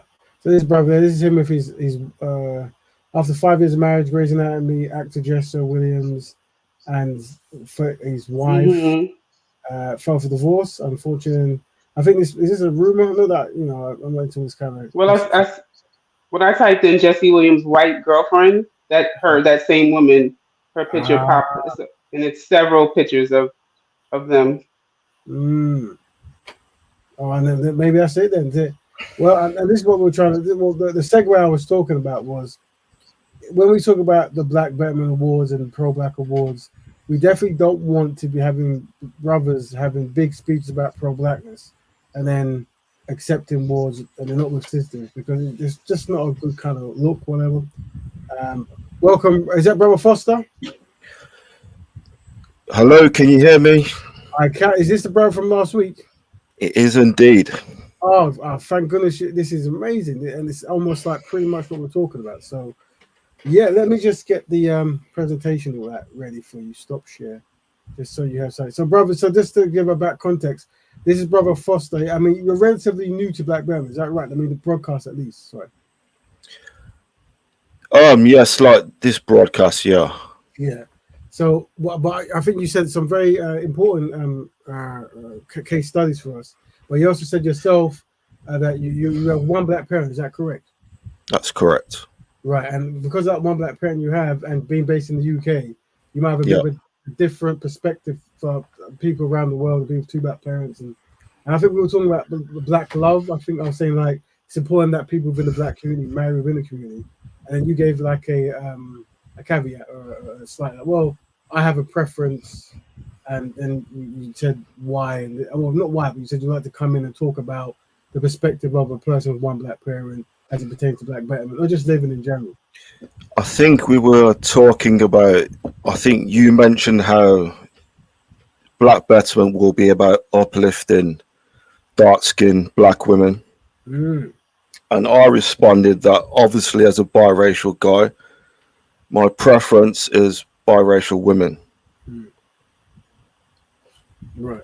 Well, so let's break down. So what we say is we look at, so if we call, just to make the community make more sense, if we call it the ABC community, right? African, Black, and colored, right? So that means all the historical concepts of Blackness and Afro ancestry. We put all that group in one room, right? And we're saying we're trying to come up with concepts and ideas that make. One second, Raven. Yeah, am I speaking? Am I talking loud? Well, yeah, but I mean, not too loud. Not too loud. Okay. Okay. Is someone saying you're too loud? No, I've not used this microphone before, so I was just wondering how loud it was. Okay. Well, cool. Yeah, Carry on. Yeah, continue. Yeah. But yeah, you don't have to talk loud if that's what you mean, because it's that you got that much crystal clarity. But yeah, what we're saying is if you put all those brothers and sisters in one room, the idea is what lifestyle could we mold that works best. But we also have to talk about compensatory correction, right? And that is, unfortunately, the darker a person is, the more historical challenges they've gone through mistreatment. So within the solution, we center dark-skinned women. That doesn't mean that within the Black community you must only marry a dark-skinned woman. It just means we center them because of the historical challenges, right? And we're trying to campaign and brand so that they have more options. But that's not saying that you have to marry. If you're African, you can marry African. If you're colored, you can marry colored. If you're Black, you marry Black. You can do what you want, right? But we're definitely focusing on trying to improve the day-to-day life of the dark-skinned Black woman because of historically there's been more challenge. That's what we were saying. Yeah, I mean, I totally agree with that. I mean, if you're a Black person, of course, as a Black man, you should be trying to uplift Black women. Totally agree with that. But the point I keep trying to make to you is that in 2024 here in the UK, biracial people are not part of the black community, how they were historically in the Americas. So, for example, Wait, say that again. Okay, so in the Americas, historically, mulattoes were always part of the black community, and I'm saying here in 2024, UK, that's not the case. Obviously, we're born to. You feel like mulattoes are not part of the black community in the UK. Yeah, I mean, we're born to white women. We're raised in white communities. I mean, we don't even have like black communities here in the UK. In America, you have black towns, black cities, black neighborhood. It's not like that in the UK. Mm-hmm. So we're born into white environments. We're raised culturally white. You feel like you were 90% of the raised time. culturally white? Yeah. So if you've been raised by a single white parent in a white neighborhood, in a white city, culturally, you're going to be white. But how For could the you be most, I white mean, there are I mean, how could you obviously be there are culturally white exceptions how could you be culturally white if you're black? because it's culture. It's not your DNA, is it? You could be cultured Chinese if you was born and raised in China, or Arabic if you was raised in Arabia. Talk about culture, not race. I'm gonna try to pin this. Right. But I think that if I was raised in Arabia, I think that my experience would never be like an actual Arab person. I think I would have an Afro-Arab experience. I think that because of how I am treated or how I'm regarded, right? So like let's just think of me finding a partner in Arabia. I'm not Arab, I'm not genetically Arab. So there would be certain challenges if I was like finding a playmate to play with in school, you know, just I don't know. I guess like It's okay. Look at it this way. Okay, so in the UK, you have the Caribbean community, and you have Africans. They're obviously two different cultures. In the UK, yes, they both have a black experience, but culturally, there are differences, and you see that reflected in data. yeah, but the difference is like so. I think that one of If you the if I'm not saying that I experience. I mean, it's different for me because I'm really light skinned, and I have even today a black woman assumed I was white, for example. But in the main, for example, on my brothers and sisters and cousins, obviously they experience the world, me for the most part, as a non-white person. I'm not saying I walk around and every day people see mixed race people as white. That's not what I'm saying. I'm saying their culture is English. The same way there will be differences between Scottish, Welsh, even in different parts of the UK. So like Northern England, Southern England. I'm talking about culture.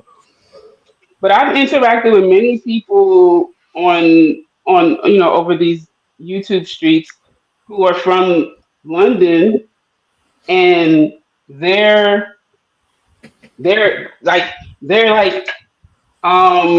have Nigerian background and they're very British. Like, you know what I mean? Like they are like their ideology, their political stances, their choices for they would prefer English dishes over jollof rice and egusi soup, right? They would prefer to have a more European style of dress, European hairstyles. You're like so Yeah, of course it can happen to. Of anyone course, could adopt a culture and of course, actually reject their own culture. of course. But I'm saying if you're born to a white parent in a white neighborhood, it's going to happen even more so.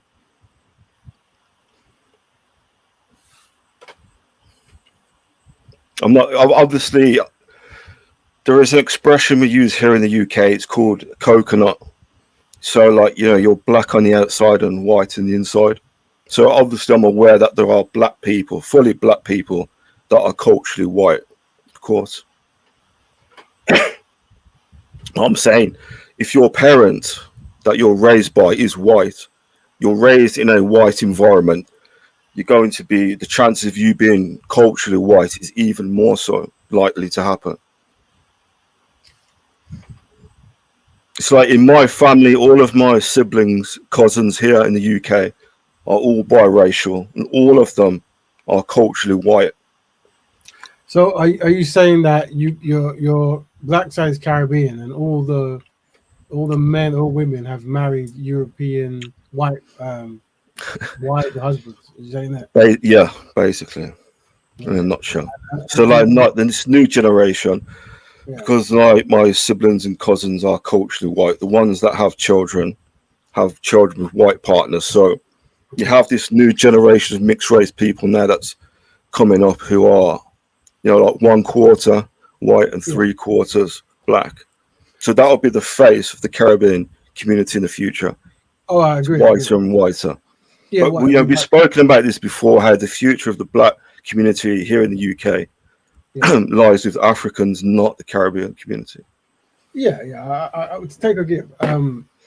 So something you said was interesting. You said that you yourself, your attraction is of other biracial women. Is that correct? Yeah. Is there a That's reason correct. why? Is there a reason why you've kind of gone against what your family is into and gone more so that way? I mean, I'm kind of different to my siblings and cousins because, I used to live with my Jamaican grandparents. I'm like the only one out of all the grandchildren. So the same way I've dated black women, I'm literally the only person that's brought a black woman home for dinner on a Sunday. And how did they react to that? My grandmother wasn't happy.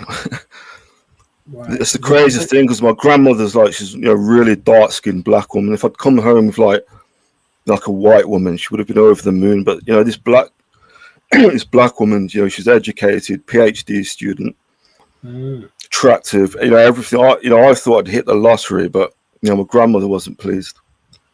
And did she tell you? She said, did you say why? Like, I mean, no. You could just see the expression on her face. So, what is she Jamaican? Your grandparent? Yes, she's Jamaican. Has she still got the Jamaican accent, or is it just a proper British accent now? No, I mean, they have that generation, the Windrush generation. They didn't really lose their accents. At least my grandparents didn't.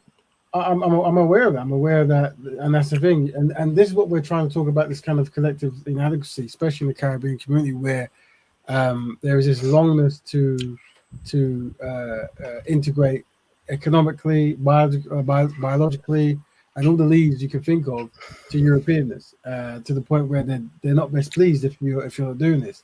But obviously, it's interesting because you're a person who's found interest to people who are either black or biracial, right? Is this what you're saying?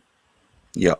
And right now you're saying that it's no longer black; it has to be biracial. Is that am I wrong or am I right on that? No, my preference is, since my earliest memories, my preference has always been, like, for example, who I perceive to be the most beautiful has always been biracial women.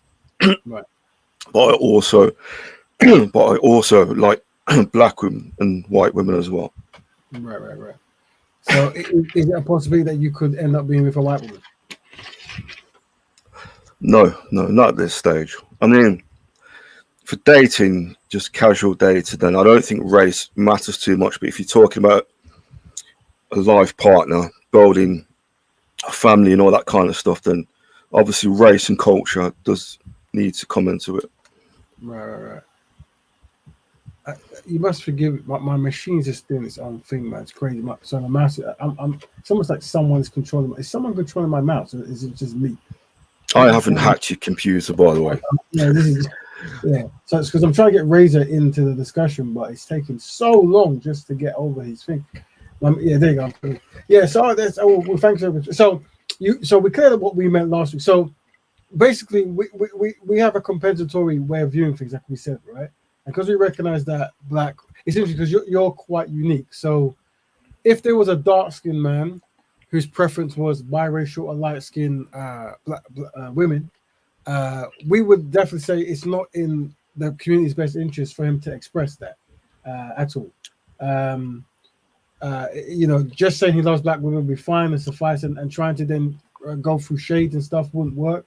But then you're quite unique. You're a person with one black parent, so essentially, saying you fancy someone who looks like you isn't really, I can't see really being an issue. But we will still ask you to understand the climate you're in, and that is, as a community, we're trying to fix what was damaged. And unfortunately, your grandparent, she is a product of that damage. If she is around another black woman who has amazing education, amazing etiquette, and all this good stuff, and looks like her, but she ain't best pleased just because of her lineage and her phenotype. So we're trying to fix that. Does that make sense, Robert? Of course. I mean, as you know, Raven, my grandmother, it's nothing unique. It's a common problem in the Caribbean community. Yeah. No, I agree. I'm well aware of it. And I guess that's why we the thing is, when we talk about culture and passing culture down, the culture of black Batman is what we want to pass down, because we want to make sure that you can't have a strong family, strong economic base, and the next generation of generational wealth and this stuff if you have deep historical self-hatred. You see, the problem we have with the black community is the people group that benefits from our destruction is most beloved, and the people who have received the worst treatment from other groups is the most despised. So this is the legacy of that mistreatment. You see. That's why we're quite strong and radical on our ideas. And what you said yourself is you're a person of Caribbean descent, and all the Caribbean descent family are from. They've all decided to marry the descendants of the enslaver group. And it's literally that picture on your screen. Yeah, literally, right? and then what's going to happen is they're going to now. If we got our act together and we said, you know what, let's have Caribbeans or black people in general owning stuff in the UK. The challenge we're going to have is once they start passing that down, you're going to have black institutions run by white-skinned Europeans with black ancestry, right? And there's no guarantee that they're going to do anything for black people because they don't live in the skin of a black person. They don't identify as a black person. But also, we covered like the first black footballer in the UK. I think he played in Scotland. He came down to London sometime. But he himself was a biracial football player. And then obviously he married a European, and then his kids married a European. And what happened is, because he was the first black player in the league, a black African descendant player in the league, they wanted to give his family all the things that they couldn't give him back then because of racism. So they ended up giving it to his great granddaughter, who's obviously a European blonde woman married to a European blonde man. Or say European blonde looking woman, I should say. But racially possible, definitely racially at this point, complete white woman. And now she's inherited all this stuff that they couldn't give to him. And now she's got I think they paid for her to go to Ghana. They gave all these awards and these checks and stuff. So it's like, this is what happens, you see.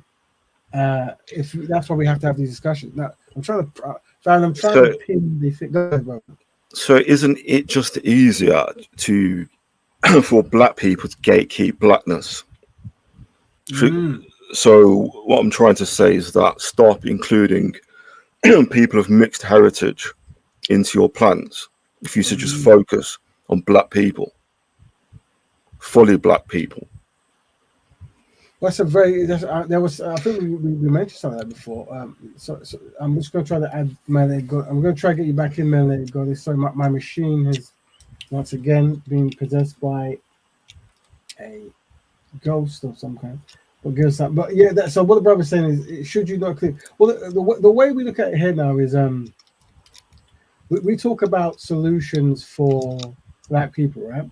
And then many people go, well, who are black people, and who and we're very strict on who can practice black betterment, right? And if you're not within the black community, you can't. So what I would say, the way to answer that question, how I see it, is like, if you're a one black parent in person, right, and then you're married to a black woman and you're practicing black economics and you're generally synchronized with black people, then we don't even need to ask. We won't even ask this, that, the third. You're integrated, right? But if you're someone who's definitely unsynchronized, then we can see you.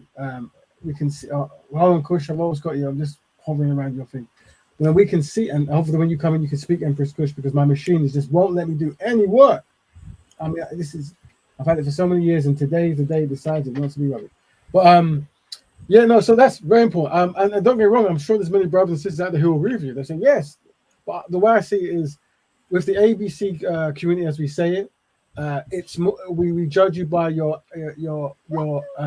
aesthetics, and your ancestry gets you in the door. Your actions is what we judge you on. So regardless if you have one black parent or two black parents, if you are really constructive, if you're really down for black betterment, then yes. Oh, no, I think I got it. Hey, don't move. As I keep saying, Raven, I mean, you're basically talking about the Akalas of this world, and they're like, from my experience, I mean, I've been in mixed race spaces since I was a child. Akalas are like, one in 1,000. They don't exist. The biracial community in the UK, it's checked out. It's checked out. So I don't really see any point in even talking about biracial people or including them in your plans. So I wouldn't include most biracial people in biracial spaces. This is how culturally white the majority are. They're not even pro-biracial, let alone pro-black. Well, here's we were joined by Sister Kush and Sister Melanie, and they're going to jump in very soon. But I would say this: I hear what you're saying, but because I've got a universal concept in my head, right, in the sense of you're describing a very inadequate way of behaving. Really, it's not a self-sustaining way. But then, unfortunately, I kind of see that same process in the black community or in the two black parent stuff, where a big percentage of our people are completely unsynchronized, and you've really described from what you've said for your family group. So what we're saying is, I don't think that this inadequacy is exclusive to the biracial. If anything, I can see why there might be a heightened reason why they're unsynchronized, right? But I can't. They're not unsynchronized. It's not about being unsynchronized. If you have, if your parents are two different races and you're raised in a specific culture, then you're going to be a certain way. It's not about being unsynchronized. The priority should be to other biracial people. That should be their first priority. And obviously, it's saying unsynchronized, meaning not synchronized to towards their blackness. So you would agree they're not synchronized towards their blackness. They're more synchronized towards something else. That's what Raven is saying. Yeah. So when he says unsynchronized, he's saying unsynchronized towards because the topic is like, well, he's talking about black betterment. So bettering the blackness. So you would be unsynchronized towards blackness, and then probably more synchronized towards biracialness. But the way it's sounding as though that's an issue, that's a problem. Well, for black betterment, it is. That's so from the perspective of black betterment, then that would be a problem. But so then why even focus? This is the point I'm trying to make. Well, if your focus is black betterment, then why even focus on biracial people that have checked out? Biracial people have African black ancestry, and if they would like to be included and practice black betterment, then they are 1 in 1,000. Yeah, that's okay. So that's the 1 in 1,000. I'm talking about the majority here in the UK. Well, I mean, America. It's different in America. Well, in the UK, possibly, possibly some biracial people don't feel included. So then we would need to have discussions so they can be aware that if that's a possibility, right? So like that would make sense. But the issue is, it's like you yourself, Raven, you start each week by saying how collectively inadequate the black community is. So if you don't have anything to offer other black people at this stage, then how are you going? How are you going to sell that to mixed race people that are more than comfortable? But it's not a period there, brother. It's not a period there. You're saying collectively we're inadequate, period. That's not Raven's message. That's anyone who watches an entire episode of the Black Betterment show would not walk away from walk away with that message. Only someone who hears collectively we are inadequate, and they go, oh, that's it, and they come up with this. They summarize the whole meaning of what Black Betterment is. So maybe, Raven, can you explain what you mean by collectively inadequate so everybody understands? Let's break it down. So I take it you probably work, so you might come in late on the actual. You must forgive me, family. I've got I'm just going to click on my PDF to make more sense. So what we do is there we go. Let me type in 3. So we talk about the starting concept, right? And this for those who join who don't know. We start each show, and this is what the brothers describe. We start with this concept of the history of people who we can call mulatto, African, and Negro, right? Or Black, right? This group, they're different in similarities, but they're all connected by this concept that's known as Negrophobia or anti-Blackness. And if you Google it on Wikipedia, you'll see it, right? So we can say that white supremacy, anti-Black racism, and the Ma'afa affects the mulattoes, the Negroes, the Blacks, and the Africans similarly. Yeah, it's similar but different, right? But as a criminal group, we will recognize the stuff from these things. Now, because of this history, we have something called a double dilemma that's affecting us, right? And that is that when it comes to unifying, when it comes to working on our own issues, we are inadequate at this thing. And not only that's simultaneously happening while no other group likes that group, like the Blacks, the mulattoes, the whatever, right? There's no collective love for that group. If anything, there's collective disdain. So because of this double dilemma, which my machine's slowing to show, right?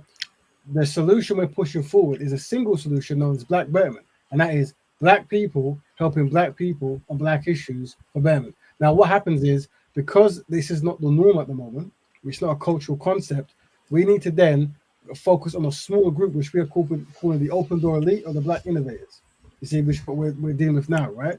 And by them, or us, promoting a consistency in a lifestyle of betterment, by osmosis, Black people will improve. So when you hear the double dilemma, which is being collectively inadequate, that's what you're hearing. You're hearing this within a process of how to improve, but start with the history of why Black people are in a wretched condition, why we need like definitions, and how to find solutions. And the mulatto class or the biracial class or the mixed Black class or whatever, they are permitted to practice the same lifestyle, even though we understand what you're saying. Many won't, because they might be brought up with different mindsets.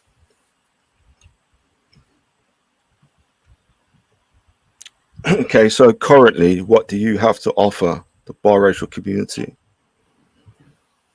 If I'm trying, for example, if I'm going to the biracial community, how am I trying to sell like this Black Betterment? What do you have to offer the biracial community?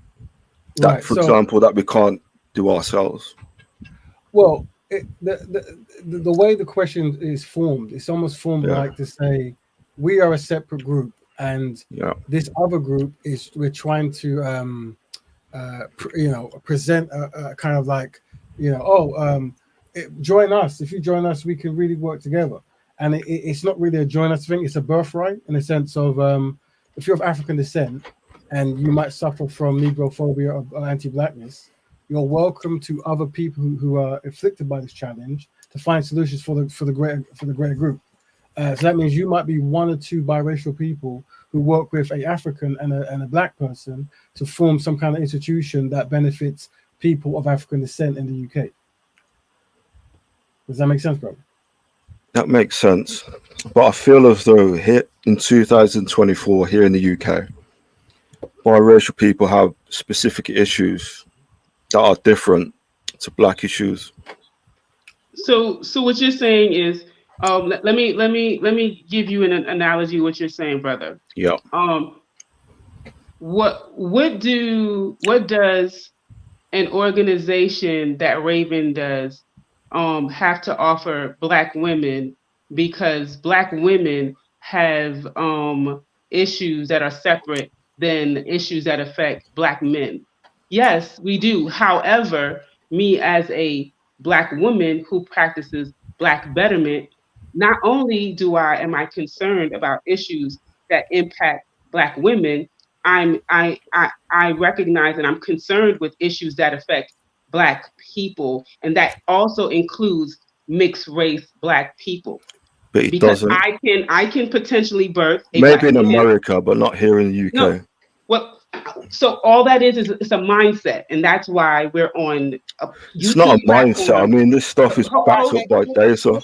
Brother, what I'm saying is that the focus, you're saying that the mixed race people there have a Yeah. different mindset where they are not focused No, I'm in saying seeing that themselves. the data available on the government website, ethnicity, facts and figures, it shows that mixed race people are having a different experience in the UK to fully Black people. That isn't to say that we don't experience racism. All groups, I mean, in the UK, of course, you're either, for the most part, white or non-white. But within those smaller groups, Asians, mixed race, Black, there are differences there. So, okay, go ahead, Christine. I know you're trying to get in on. Go ahead. Yeah, peace everyone. Peace, family. sis.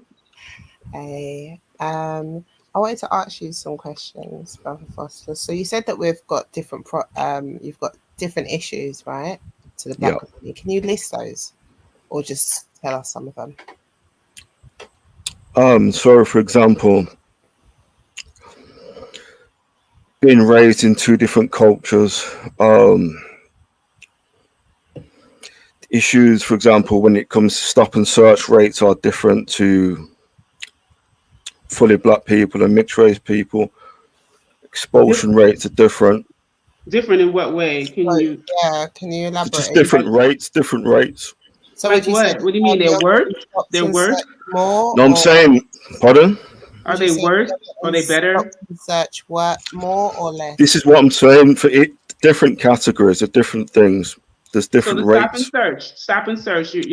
Are you saying that mixed race people are stopped more? So it's more of a problem. So mixed race people would want to focus on that more than fully Black people would. Basically. Okay, that's okay. So stop and search. So I lost there. So are you saying that mixed race people in Britain are stops and search more than Black people? I think so. I'll have to double check the figures. So because you said categorically when you was talking that mixed race people have different problems, that's why I want to know what problems that we know for certain that are different from Black people in the UK. It's like, I mean, it's like with Asian people. Obviously, Asian people face a lot of the issues that Black people do, but individually in their communities, there are issues that are affecting them that are different to Black people. All right. Well, have a think over it for me. Because obviously for you to There are issues, but if I start talking about them, it's going to be like, I don't want to start. But if it's your community, it's your grouping, right? This is what this is for. Can you educate us? I mean, because again, you were very clear that it's very different in the United States. I'm in the United States, but Kushti is in London, so is Raven, right? But we all want to hear what are the specific issues that mixed race people experience that are different. So So we're definitely experience racism more than Black people, because as I've keep pointing out, we are predominantly raised in all white environments where this isn't the case with Black people. Mm-hmm. We racism, in our face, not 24/7, but it's a lot more than what Black people have experienced. Mm-hmm. Interesting. That's an interesting point. Right. So what you're saying is, but because you might be raised in a family, as in everyone in that family has a. So no, not the family, just the environment, going to school. Environment, the culture. Right, of course, yeah. Where he's For example, I was watching a video on YouTube a few weeks ago of a mixed race guy that was raised in Cornwall. I seen another one that was raised in Blackpool. All this isn't the experience of most Black people. Most Black people are raised in like London, Birmingham, Manchester. We're Not far true. more likely to be raised in a Not true. racist, hostile environment.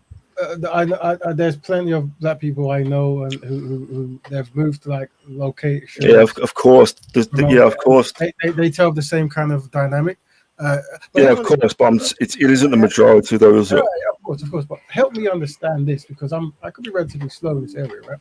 And that Yeah. is, and because what it is you as a biracial person, you might be acting how many black people act, and let me break that down, right? Bro, why are you comparing black people? Why? Because my thing is, why are we disregarding what he's saying?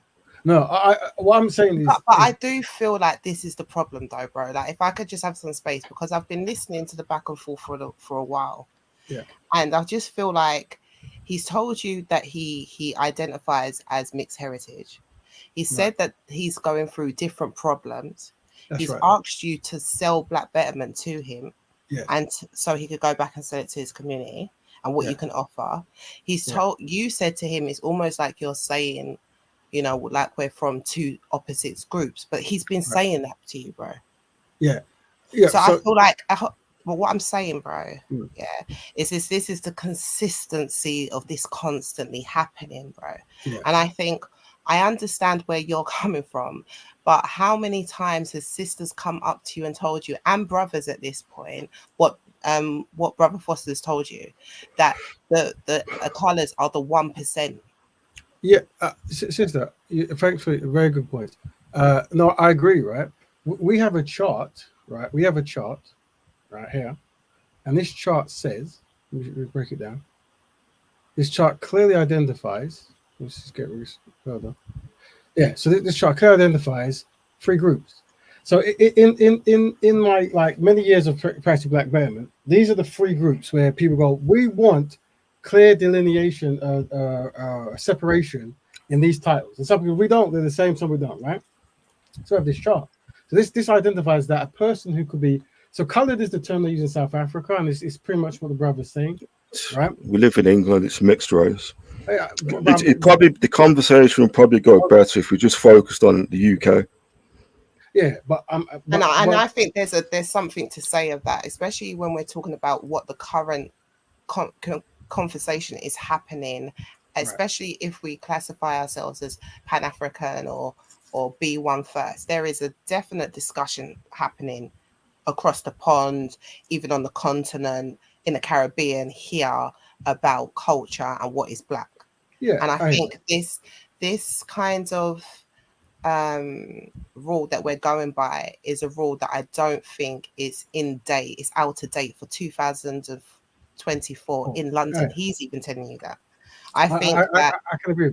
Yeah. So what I'm saying is that I do think that, like what I was saying before, because when we was talking about the Nick Cannon thing, I said to you and Brother Cal that what Nick is saying to you is because you classify that woman as Black, he's doing nothing wrong and a grey area.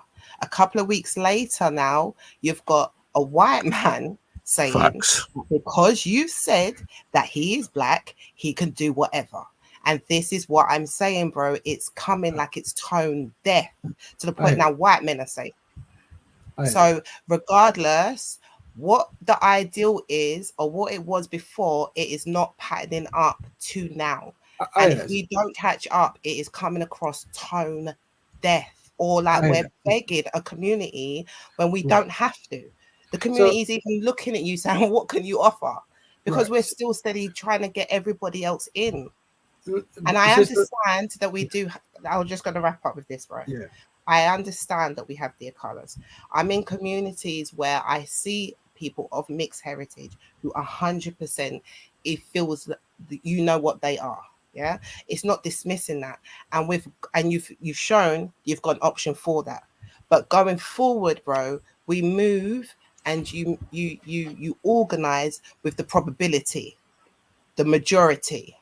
And the majority of a group, the man standing there telling you the majority of us are at this point dealing with our own issues that we don't feel that we can communicate with you, because you've got your own issues going on. He understands that, and he's saying, why not just focus on that? If it's taking him to say that to us, then you've got Gary saying to us that because you've decided, you've told the whole world that she's black. Now he can do that on Big Boy Vlad. Like, we need to just wake up. Yeah, these are good points. We can't dismiss them. But I think the area we're coming from is the truth is there's many things that we don't necessarily want to focus on. And what it comes down to is there will be a person with one black parent who can practice black betterment. When they're there, they practice black betterment and they're in and no one cares, right? This should never be a beg friend scenario where we're like, please, this group, do good stuff for the black group. No, it's if you have a one black parent, you're welcome to practice black betterment and do these things, and you're welcome to be integrated in the group and move forward. That's where it really goes. But that's what it is. So, but remember, if the way things work is it's either on or off switch, right? You either can or you can't. The problem with the things we had before is because it's always universal and stuff, there is no rule set. So people can do what they want when they want, right? In order for us to have power, we have to say we have this philosophy or this ideology, and it's for these people who are allowed to practice it. That way, we can't have people who are not part of the community practicing it, because once again, that's why when non-black people, i.e. Asian people, Chinese people, or you people do favors for black people, or they fund Black Lives Matter, whatever it is, it doesn't count because we already know it doesn't correlate with what we're saying. So the question is, in the gray area we're describing, who is allowed? And on that borderline, if a person has one black parent, then they're allowed to practice black betterment, unless we're saying no. Let us say that once you have one black parent, you are no longer, you are in the gray area, and you cannot practice and you will not be considered, you cannot inherit this, you can't move forward that. That will take a lot of work. That will take a lot of let's all agree, and we're having a discussion officially we are separating from people with one black parent. Yeah. Okay, but I think like this is the interchange. So I think we understand about how a person identifies basically is what we class them as. I think we've gotten to that point. So I think it's more on the side of the uncomfortable question of how we work within a community where currently, especially in the UK, that community doesn't feel affiliated to blackness, but still has opportunity to talk on it, opt in and out of it, and things like that. If that makes any sense, because I think that's for me the current issue currently.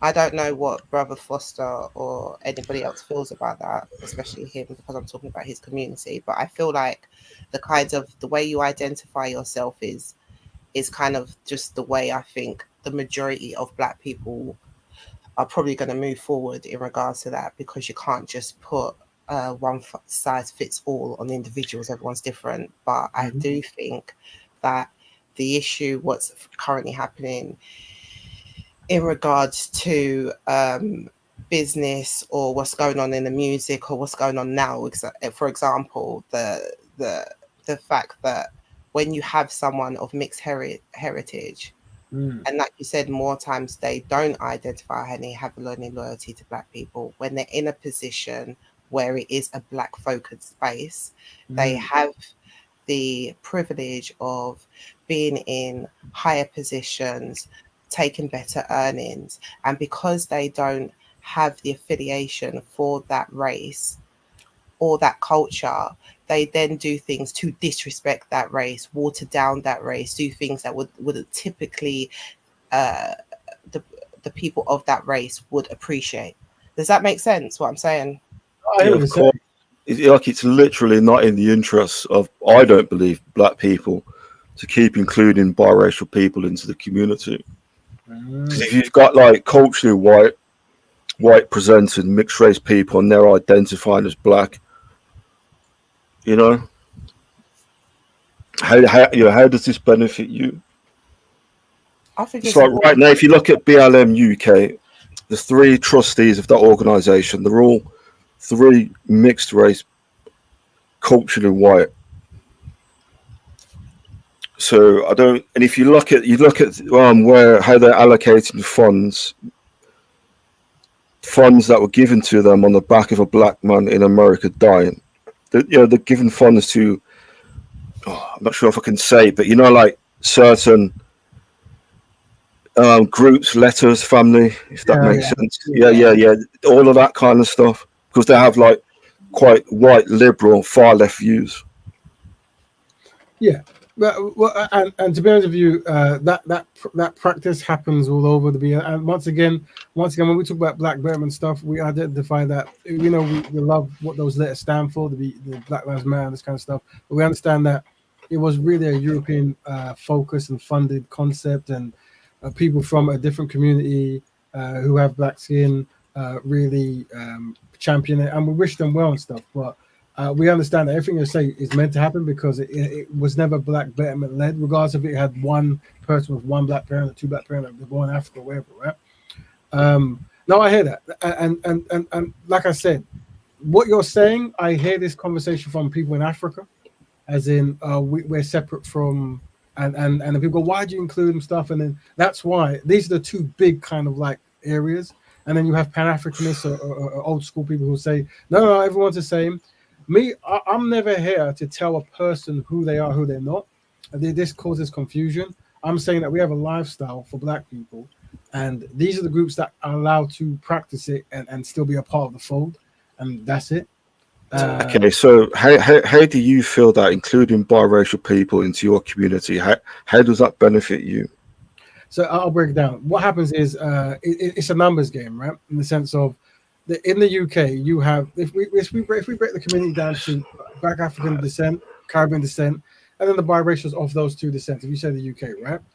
Now we have we're promoting essentially veganism. Let's say veganism, which is a lifestyle. It's something you practice that improves the lives of animals. Well, we can flip that and say we're promoting a lifestyle of something that promotes Afro descendants, right? And the people who qualify for that are the Caribbean community, the African community, and we know those two are separate but similar, as well as the biracial community that is spin off from them and might even be born raised in the European because the mother raises them, right? We're saying if any slight chance they come across the philosophy of Black Betterment, when they hear that and they see the works that's been done, they are welcome to practice it and join the fold. If they see it and it makes no sense to them, it's like, this is evil, this is alien, so be it. Because we only focus on those who do, not those who don't. But it's more so who qualifies. So I'm not going to say groups. There's many ethnic groups from Africa who don't identify as black and so forth, right? But they're still allowed to practice Black Betterment or African advancement or however we want to say it. But we don't focus on trying to really beg for like, please, person from this nation, we really want to work with you as a team. It's like, we have a lifestyle. These people here are practicing it. And you're allowed to if you wish to, because you qualify. But if you don't, we're not even going to talk about parts today because we're too busy focused on those who do rather than those who don't. That's meant to be the idea, is to never really beg for it. Another question, please. Go ahead, sister. What is Black Betterment to you then, Foster? Do you have any caring in it, or do you have any interest or investment in it? Do you want to see the success of black people? If I'm being brutally honest, having listened to like Raven and King Kale talking about Chancellor Williams and the mulatto problem, as well as the animosity I get when I go into certain black spaces, I feel as though if black people were to be in a position of power, they would.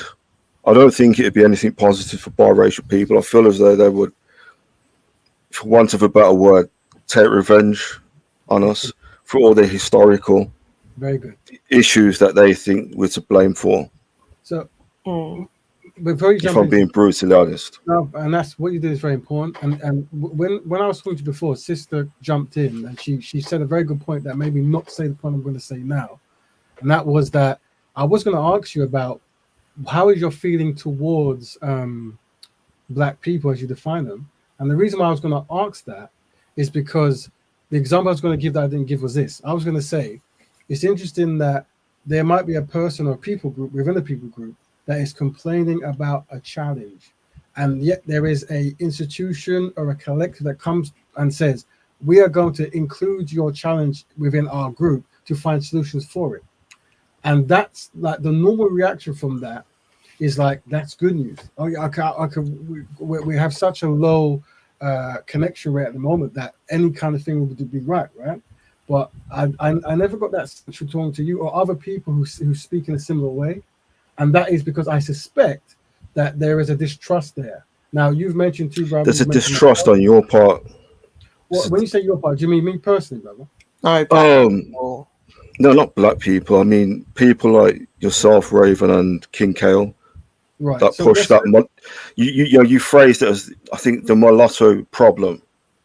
So Right, I think so- that I think that you want to keep biracial people within the black community to monitor and control and to stop us, because I think you fear that we will we will rise up and oppress you. That's what I think. That's a good point. That's certainly how it comes across when you and Kale talk. Well, I thank you for expressing yourself. And now that I'm here and we're speaking, you can actually get. I personally feel I can't speak for Brother Kel. He has to speak for himself. For me personally, any member of the ABC community, as you see there, the Sun people, within the philosophy that I write and I collect information from all the sisters and brothers and write, every member can go through, and there is no glass ceiling. We have something. You obviously haven't seen. But there is though, if you biracial, you said that last week. You said that those of us that are mixed race, that we have to take a step backwards. I've never. And we have to uplift. You said that basically we need to uplift darker skinned people.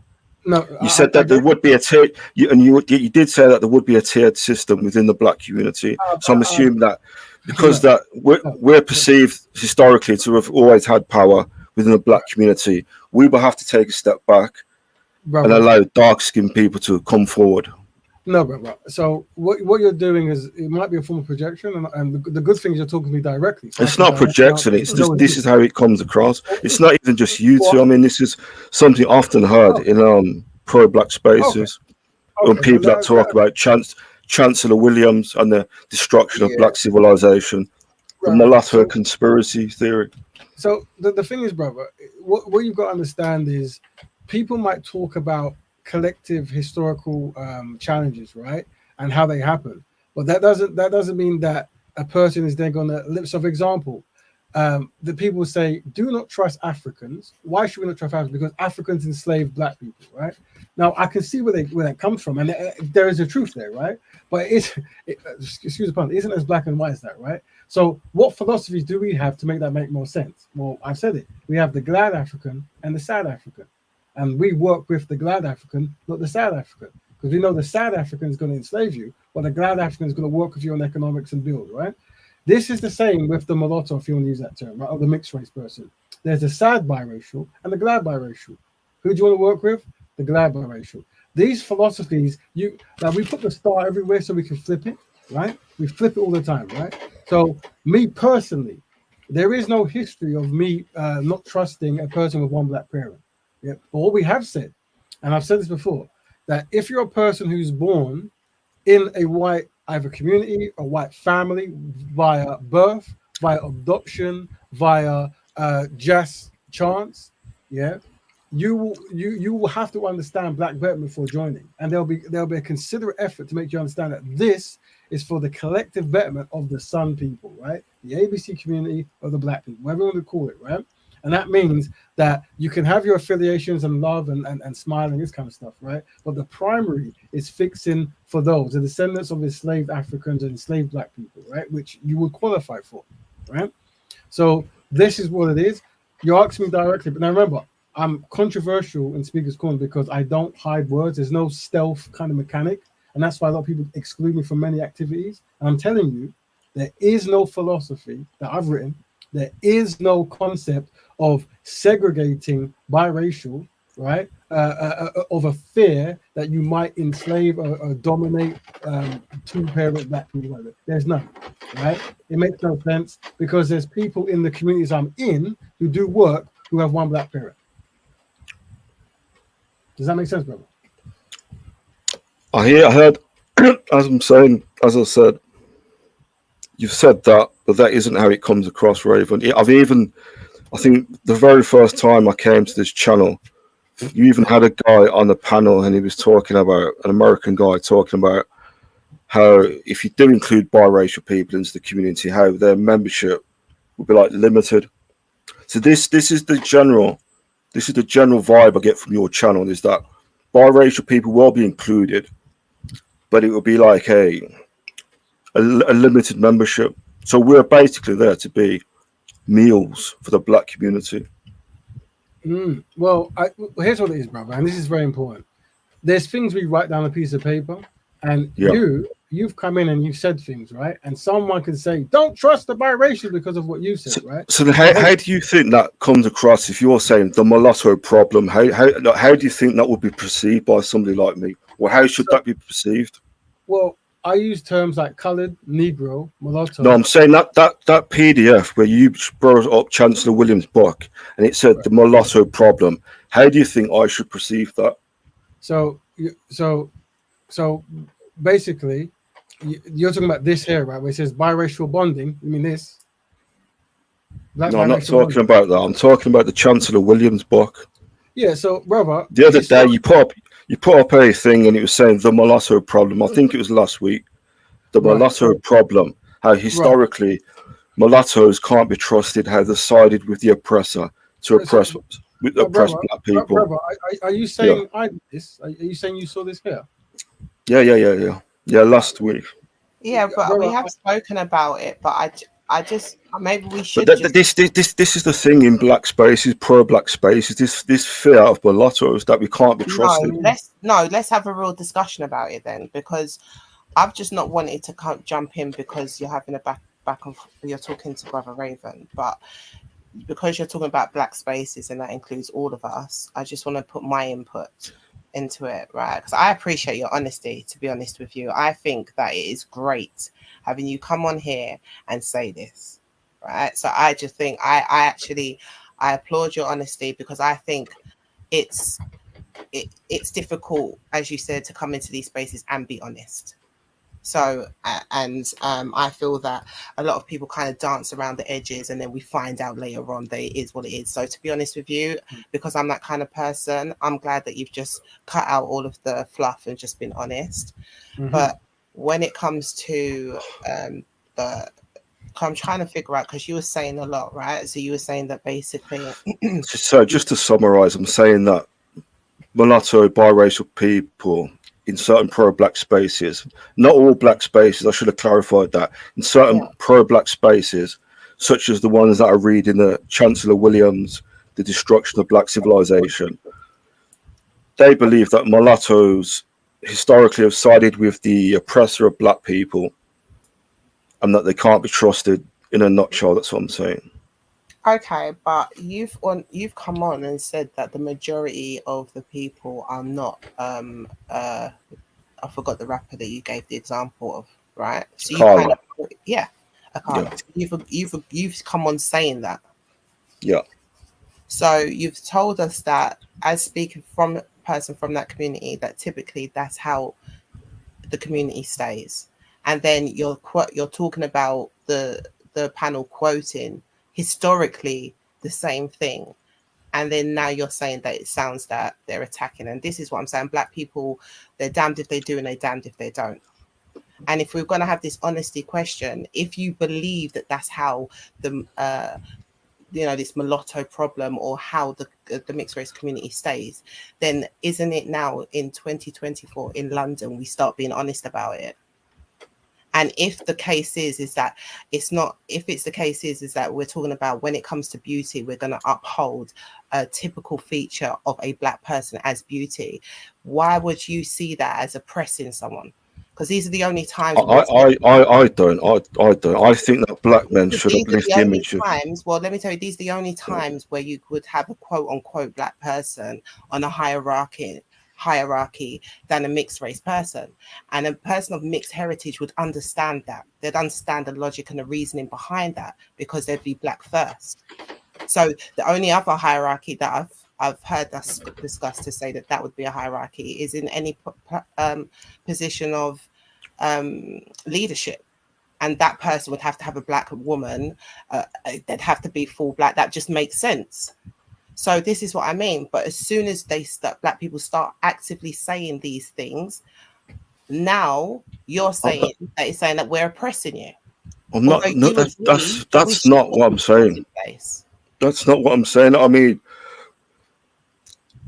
I agree that the image uplifted should be of an unambiguous black woman. I believe that black people should be in charge of their own communities.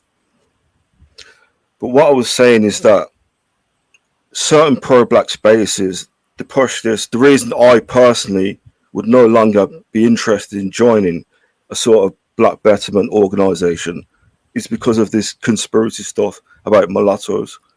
And on top of that, just the general vibe I get when I go to certain black spaces.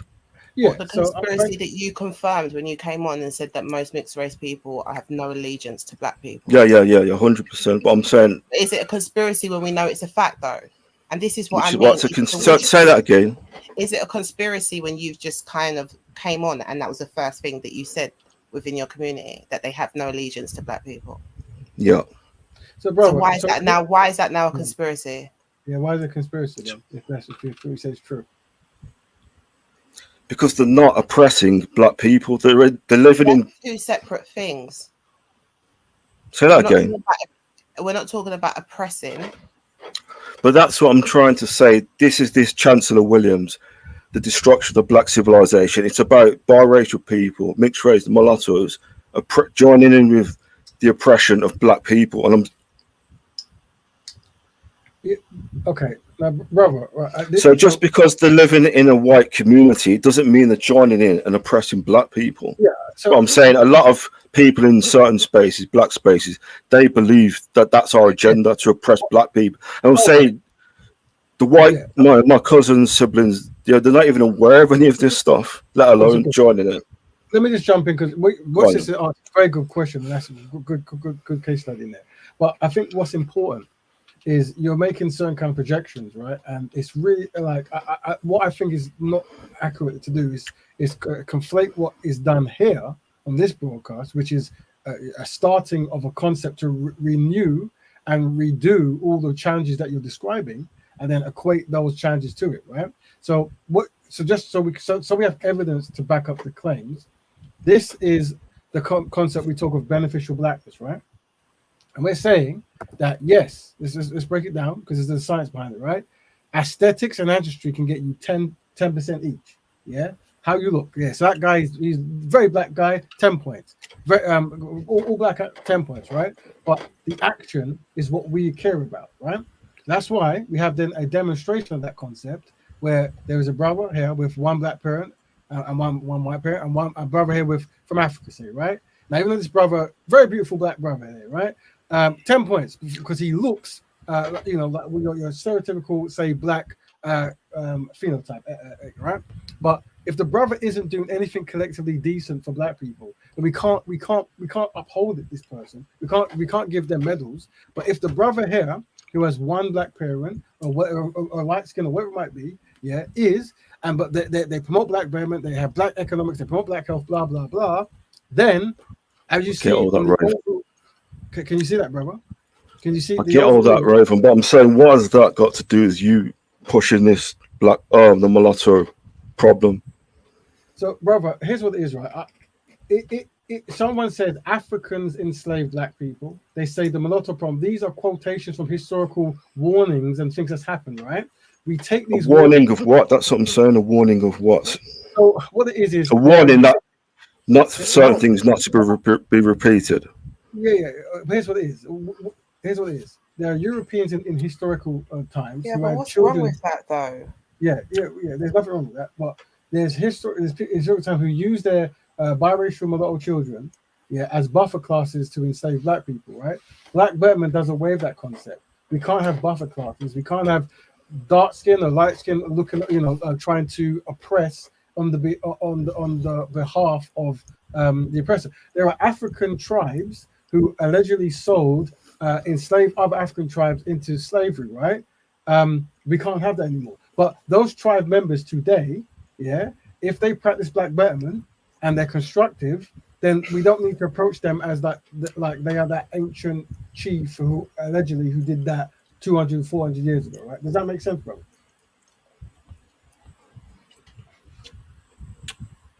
I hear what you're saying, Raven. Here's what it is. Let me stop you there, right? I'll be very quick. Go on. I do Speaker's Corner. Speaker's Corner is a very, very intense place, right? And people only ever see 2.6% of what goes on in Speaker's Corner, right? But I get approached by thousands of people, right? And they come to me, they've got this way of like, you said this and you believe that. And it's like, no, I don't. But they've already built like an entire story about me believing this stuff that somehow they heard from someone else, right? And it happens so consistently. So know that in this process, we're trying to find solutions for the A, B, C community. Whether they're the same or different is irrelevant.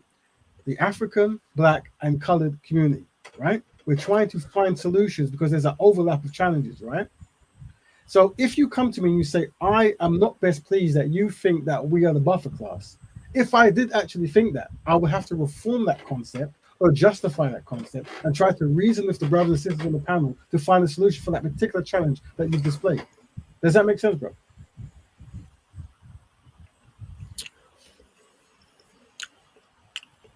What I'm saying is your opinions matter. Because if you are a member, regardless if you acknowledge it or you want to be, you don't want to be, your opinions matter. Just like the sisters and the brothers on the panel, their opinions matter. And they're going to bring me stuff that I might not know. There might be some things that work before that don't work now, as the sister's trying to say. And we're using this panel to refine it. But the problem we're going to have is if people are coming with this heavy load on them and we're trying to make decisions, remember, we said there's two things in it. There's tactics and trauma. So when a person comes from a traumatic place, everything, I'm not saying, brother, Raven, none of this is coming from trauma, Raven.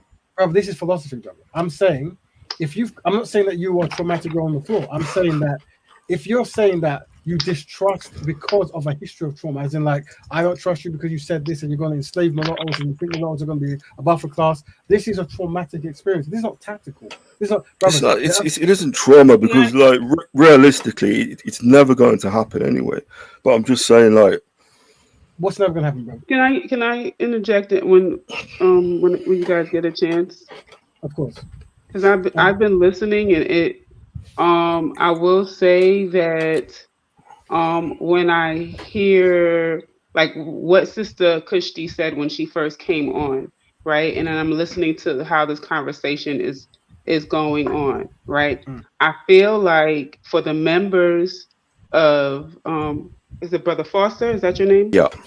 The members of and I don't want to say his community because I feel like his community is my community, but he may not feel like his community is my community, right? So I would say for mixed race people within the Black community, those who choose to practice Black betterment, we would not have to do all of this conversation, right? No. And I feel like in respecting that there are members of the community that don't feel that way, I don't feel like we need to impress upon them, right? Like and convince them to see like the benefits of Black betterment. I feel like the same way that you speak to someone who you deem as unsynchronized, who's like fully Black, and you say, okay, well, you could patronize a Black business, or I would be able to give you referrals. I forgot what it is that you say to them, Raven, but there's something that you say, and it's just like, okay, it is what it is. And in this case, he is explicitly stating that issues that affect us don't affect him. He doesn't feel like the majority of mixed race people would ever be concerned or get on board with it. That's actually his opinion, right? And it's a fact. It's a fact here in I live in the UK. I keep saying it's different in America. Right. Okay. It's a fact in the UK based off of but Sister Kushti definitely said they're mixed race people. Hold on, brother, listen. Brother, listen. I was quiet the whole time.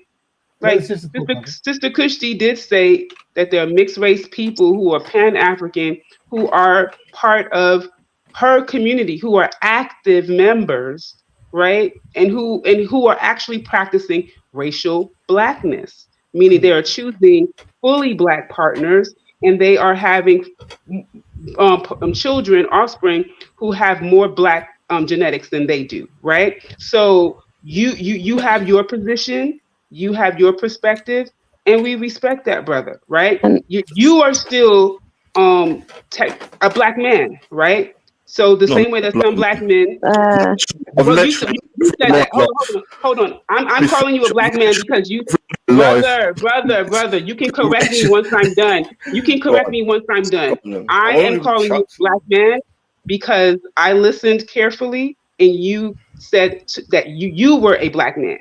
If you When do not I say consider black yourself to man, be black, brother, Wait, I can't wait. hear. I Sorry, can't even melanated. It's me, Cotton Socks. Big up everyone. big Big up up Cotton. Raven. Big up Kushti. Big up I heard him call Mel. himself I, a ju- I black just man. can I just get a rough 411 of what the actual whole debate's about? Because I just jumped in like maybe like 10 minutes ago, but I was outside 10, 15 minutes ago. So I just kind Okay, of want sis. to know what this is about. But let me So just finish that thought, and then Raven can give you the summary. yeah. Okay. I heard him refer to himself as a black man, so when that's did I the say reason that? why. Ah, my.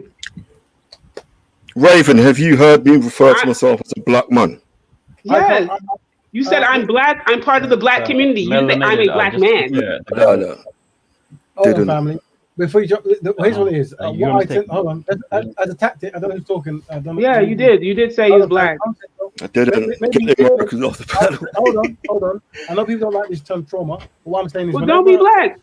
Hold You're on, mixed race. I don't care. Oh my God, this is Like I don't great. care. Hold We're on. not best friends. I'm serious. Like I'm good. I'm good. I know I'm gonna have to mute. My dodgy machine, I just can't do it at the speed I need to. Right? No, I'm good. I'm muted. Yeah, thank you. I'll be very quick. Remember, if we split everything between trauma and tactics, it'll make life easier, right? And one of the tactics is don't let a person don't name a person, even if they say let them name themselves. But if they qualify, they can, because when you name someone, it triggers some historical trauma, whatever it is, whether they want to be or not, right? And that's why it's hard to control. So if the brother's biracial, black or Moorish or whatever, he can do what he wants, right? I would say that just quickly to the sister jumping in, we're talking about can biracial people practice black betterment, and what people with one black parent can do when working with black people of the wider community for betterment, right? And then the brothers jumped in saying that he sees the mixed race community in the UK is very different, and it's not really connected to the black community, and he's questioning why we would want to include biracial people in the movement, but or the lifestyle, I should say. But before he said that, what further came up afterwards is he isn't best pleased with people like myself and Brother Kel, which he has pushed upon myself, saying that I have promoted the mulatto problem, as in I want to limit what he calls mulattoes or mixed race people within my movement. And never let them elevate and this kind of stuff, right? So for me, that is what's actually guiding the conversation. So everything that I said before was fine, but that needs to be unpacked because that is what's actually making us have a fruitful conversation. Okay, so Raven, I just have I think I have two questions for you. Go ahead. No, one question for you. So what do you see as a mulatto? So are you just talking about someone that has one white parent? So I don't use the term mulatto. This is a historical term that was used But if we would call a biracial or a colored, depending on the ethnic group, or a pardo, which is a person who has one identified legal black parent and one who is not. That's what you said.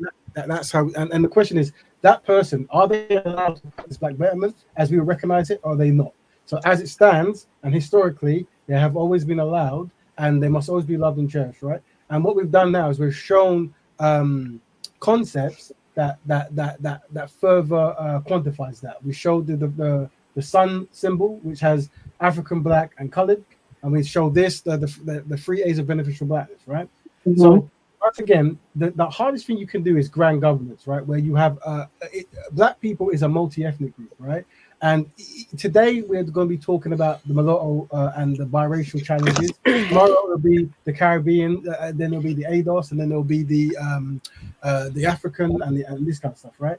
So we have to have ways that can make us move forward. Now, like the sister says, if you qualify. Okay, so Raven, I just want to let me answer another question. Go ahead. So, someone that's quarter white, would you see them as mixed race or mulatto as well, or would you just class them as black?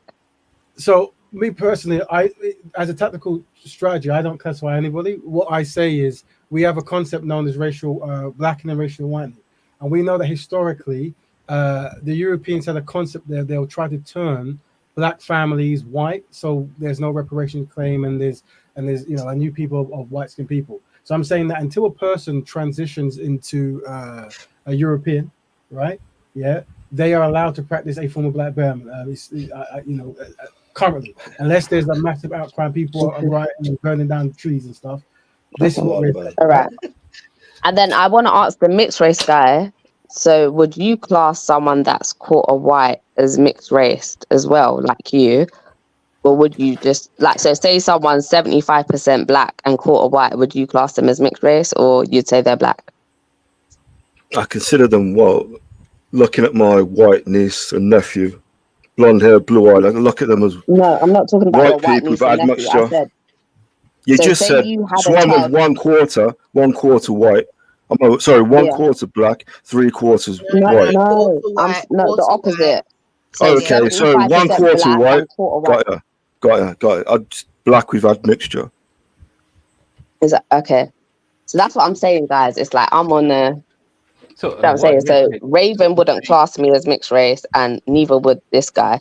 No. So I don't know what stance to come across on this angle, because I would class someone that's 50% white, I would class them as a mixed race person. And I personally, in a black cause, I wouldn't say, yeah, all the mixed race people I need to show them their blackness to get to our side. I wouldn't say that. Okay, so I would say, Brother Raven, Sis Cotton asked you if a person is 1/4 white and 3/4 black, how would you see them as? And I just think the best answer for that, because they're more majority. Let me just let you answer that. I think that's what she just wants a direct answer on. So just because when people start throwing numbers, I get confused. Are you saying that they have a high European admixture? No. Okay, so Raven. So basically, my mum's mixed race. So my mum's half Greek, half St. Lucian, and my dad's half Jamaican, half St. Kitts. So I present as a fully black person. Like if I didn't tell no one, I don't think they would. I don't think they would know anyway. But lots of people say I'm mixed race, so that's why I jumped on this thing. Like, do you know what I'm saying? Because I have a different perspective. Because even though some people might view me as mixed race, I see myself as black, and I would personally say someone that's half white, half black. I wouldn't force them to become the black group, because I think that they're their own race. Yeah. So here's what it is, right? Sister, if I saw you and the combo you just told me there, this is a Caribbean combo, whatever it is, it's like whatever, it's black, and if you identify as black, no one is really gonna say anything, or you're black and whatever. It's not an issue. But what I'm saying is, this gentleman, no one is telling him what he should and shouldn't be. Well, no, I am not telling him I should say that, because other people can say what they want. We have a chart. And regardless of what you identify or what your makeup is, it's either you can or you can't. If you can, you're welcome. If you can't, well, there's other things you can do that's not connected. That's it. It isn't really that hard. We give them all time they need. Go ahead. Someone speak. I think, yeah. So the problem would be the who's tragic. This person? We spoke last Who's week. Who's speaking at the moment? We spoke. Who's this person? Is this the Africa guy? It's 2020, the East African guy. So this is the guy. Why are you joining a black conversation? And I don't think 2020 should be here right now, because we're trying to be serious. 2020. Yeah, he's going to be. I really want to hear what the mixed race guy wants to say and stuff. Yeah, treat him like Jupiter and just take him off for real. Like, have a monopoly on blackness. Well, no, brother. If you're the same brother who he is, okay. Well then, brother, this is Black Betterment. This is something that you said that you're not into. You've already called. You've already showed your kind of hand. Now you're welcome to be constructive about this, what they want, but because we're dealing with a person who generally wants to find solutions in the form of brother Foster. He can participate. He can just participate in the chat. But for you, we can't center you in this conversation, because if you cause confusion, here's what it is. The brother has come on and he said something that is clearly not accurate in regards to myself. So having people in who's just going to feed it, then you're going to allow the brother to leave with misinformation. What did I And even say? I didn't even say anything. Didn't you No, just say tragic mulatto? Just No, leave. I was like, I Raven. got interrupted because I was hold on, gonna bro. say, Let me just talk to Brother Foster, because here's what it is, brother. Yeah, I will use historical terms and subheaders of the past, right? I will say colored, mulatto, tragic mulatto, sambo, all these terms. We dig up things from the past, right? But if you ask me personally, how do I feel, right? I wouldn't use the term mulatto. I wouldn't. Tragic mulatto isn't a philosophy that I preach or I'm aware of, because I don't live in that reality, right? Yeah, I'm not undermining the truth that the brother wrote about. He's saying that there is a concept called tragic mulatto, or whatever it is, where it's like people of one black parent are used to undermine black people as an actual systematic concept, right? Which has been documented. So we're saying black betterment, this cannot continue.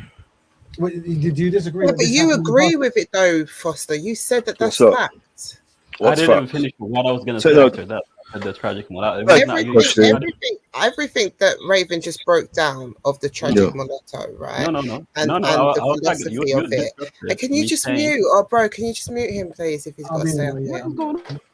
So you come on and said that the mixed race community has no allegiance to the black community, but you have a problem when he references it. So the term, how I understand it, the term tragic mulatto refers to a biracial person that's lost, confused, doesn't know where they are. And I'm saying that isn't the experience of all the biracial people I know. It's just a racist trope that's often thrown at biracial people when they choose to identify as biracial and not black. So do you think biracial people should be their own race then? Like they're not white and they're not black and they should be their own thing? But that's pretty much how we are. No, but that's not how people see you. People mostly see you guys as black.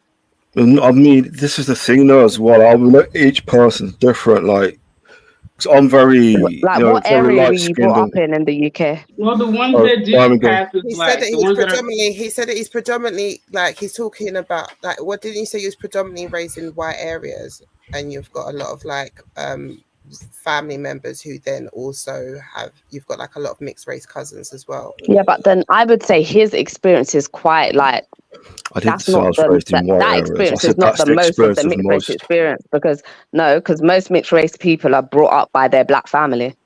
Like so you was brought up in a white area, No you're an way. anomaly. I'm not sure. You're an anomaly. No way. Like The literally, vast you're an anomaly. majority of Most biracial. mixed race people relate with their black No, side more than their white no. side. That's Most cap. mixed race people will say they're black. Family, Like literally all around the world, they'll mostly say they're black. We're They'll not say they're talking mixed about race. around the world. We're talking about here in the UK. Here in the UK, the vast majority of Yeah, biracial but people where are you born from to in the white UK? mothers. Like you're definitely not from London. No, from Birmingham. I'm gonna meet you, and it's gonna be. And what? How many black people live in Birmingham? I've never heard of. Sister, I've accidentally muted you by mistake. Two. There's two. I'm going to accidentally mute Foster by mistake. Now, here's what it is. You can carry this on. I'm not going to, because it's a good conversation. I'm just trying to, anytime a point is made, I just have to make it. So we understand that biracial people or mixed race people or whatever people will have different experience. We're saying, regardless of your experience, because of it, you can practice black betterment and be synchronized with black people, right? That's it. So you have an experience. This brother has this other sister has experience. That's what it is. Now, what it is, you might be trying to force your experience on a collective, right? And that's your priority. That's your prerogative, right? If that's I'm what you forcing my experience, Raven. I'm saying you might not be. I'm not Raven. Like what you saying that you understand or know more biracial people than me? Is that what you're saying, Raven? But you are forcing it because you actually are saying more biracial people feel like that, and I know lots because lots of my family are biracial and they don't feel how you do. Yeah, so that's you're your just saying it family. from I've your been in personal experience. biracial Like, we need to look at I've been in then. biracial Let's look at organisations for statistics, years. not personal Yeah, opinions. if you look at the statistics, you'll see that 80% or maybe They 90% relate of with their biracial blackness. people are in relationships with white partners. Like I said, hold on, sister. The brother Rain, the brother Africa who joined before, who's left. There's the same dynamic. He's from the ABC community. They say he's African, right? He despised. He didn't want to be associated with black, and then we said, okay, you can call yourself African, and we can call it's fine because we work together. No, because essentially what he was pushing was complete separation and don't mention me, right? And the thing is, when there is some form of trauma which we're not allowed to mention that causes that, you're never going to find solutions, right? Now, Brother Foster, I'm going to do the same thing I did to him. I am here. So you can ask me my personal philosophy that I penned down that you can see in the PDF form, right? And you can ask me, am I going to mistreat mulattoes, biracial, mixed black? Obviously, Raven, you don't write that down. It's like you know, when we talk about institutional, so we talk about racism in this country and institutional racism. Obviously, it's not written down in paper, is it? What I'm saying is how we're trying to be solution based is you suspect something isn't going to work in your collective best interest. Yeah, 100%. Listening to you and other people on your channel. Of course. That's the vibe I get. Can I ask another question? So what? But I don't understand why you feel that both Raven and Kale are like specifically. It's like you don't because think. Okay, hold on, because I'm not trying to attack you here. I don't think the best thing to go forward is for you to be attacked. Like if you're coming and talking your truth, then that's what it should be. I appreciate that. So I don't want you to feel like I'm attacking you. I'm genuinely want to ask you questions because, like I said, I don't feel enough people have space to talk their truth. Yeah. So, but it just intrigues me because, like, for example, Sister Melanated before when she was on, I'm not sure if she's still here, and Raven, they keep referring to his brother. Raven is showing you that how you are in the community. He's showing you how, to him, if you feel like you are black, then you are of one. Like he's had pushback within the community about his stance in regards to that. So that's why I don't get why you feel that he wants to oppress you or your community. Because it's you that's pushing back, right? You're saying, no, I'm not part of the black community. Whereas he's kind of just saying, well, if you feel that you are, then you are. But you're saying, no, we should have our own race, and so do you see what I mean? So why, and so, yeah, so is it just because you think that he wants to have the mixed race in close proximity to control them, as you said? And if it is that, can you just like expand a bit more on that? I've been listening to this channel for a few weeks now, and this is just the vibe I get. I've heard Raven. It's just the vibe I got. And the other guy, King Kale, he said certain things like, I listened to one of the broadcasts and he was talking about, it was basically saying that to control the mulatto, you need to get them to hate their black side. No, not their black side, sorry. Their white side, to alienate them from that. And again, in mixed race spaces, this book, The Destruction of Black Civilization, people talk about it because, again, as I've said, it basically talks about how mulattoes were used to oppress and destroy black people. Okay. And that, do you disagree with that truth, or you agree with that truth? I probably were one or two individuals, but collectively, especially, no, I don't think so. So here's what it is: if this is what the scholarship that's been presented, and you have scholarship to disprove it, which happened in scholarship, you can always present it. Now, regardless, let's just say that 95% of biracial people in 400 years ago enslaved black people, right? Which is terrible if that happened, right? Today, in today's thingy, we're saying that biracial people can practice black Betterment, they can elevate, they can practice a lifestyle, and no one's going to oppress them as long as they're synchronized with black Betterment. Well, no one's going to oppress them anyway, right? But as long as they're synchronized, no one can question them, right? And we gave examples of where that is, and we've even shown you documentation of how it works.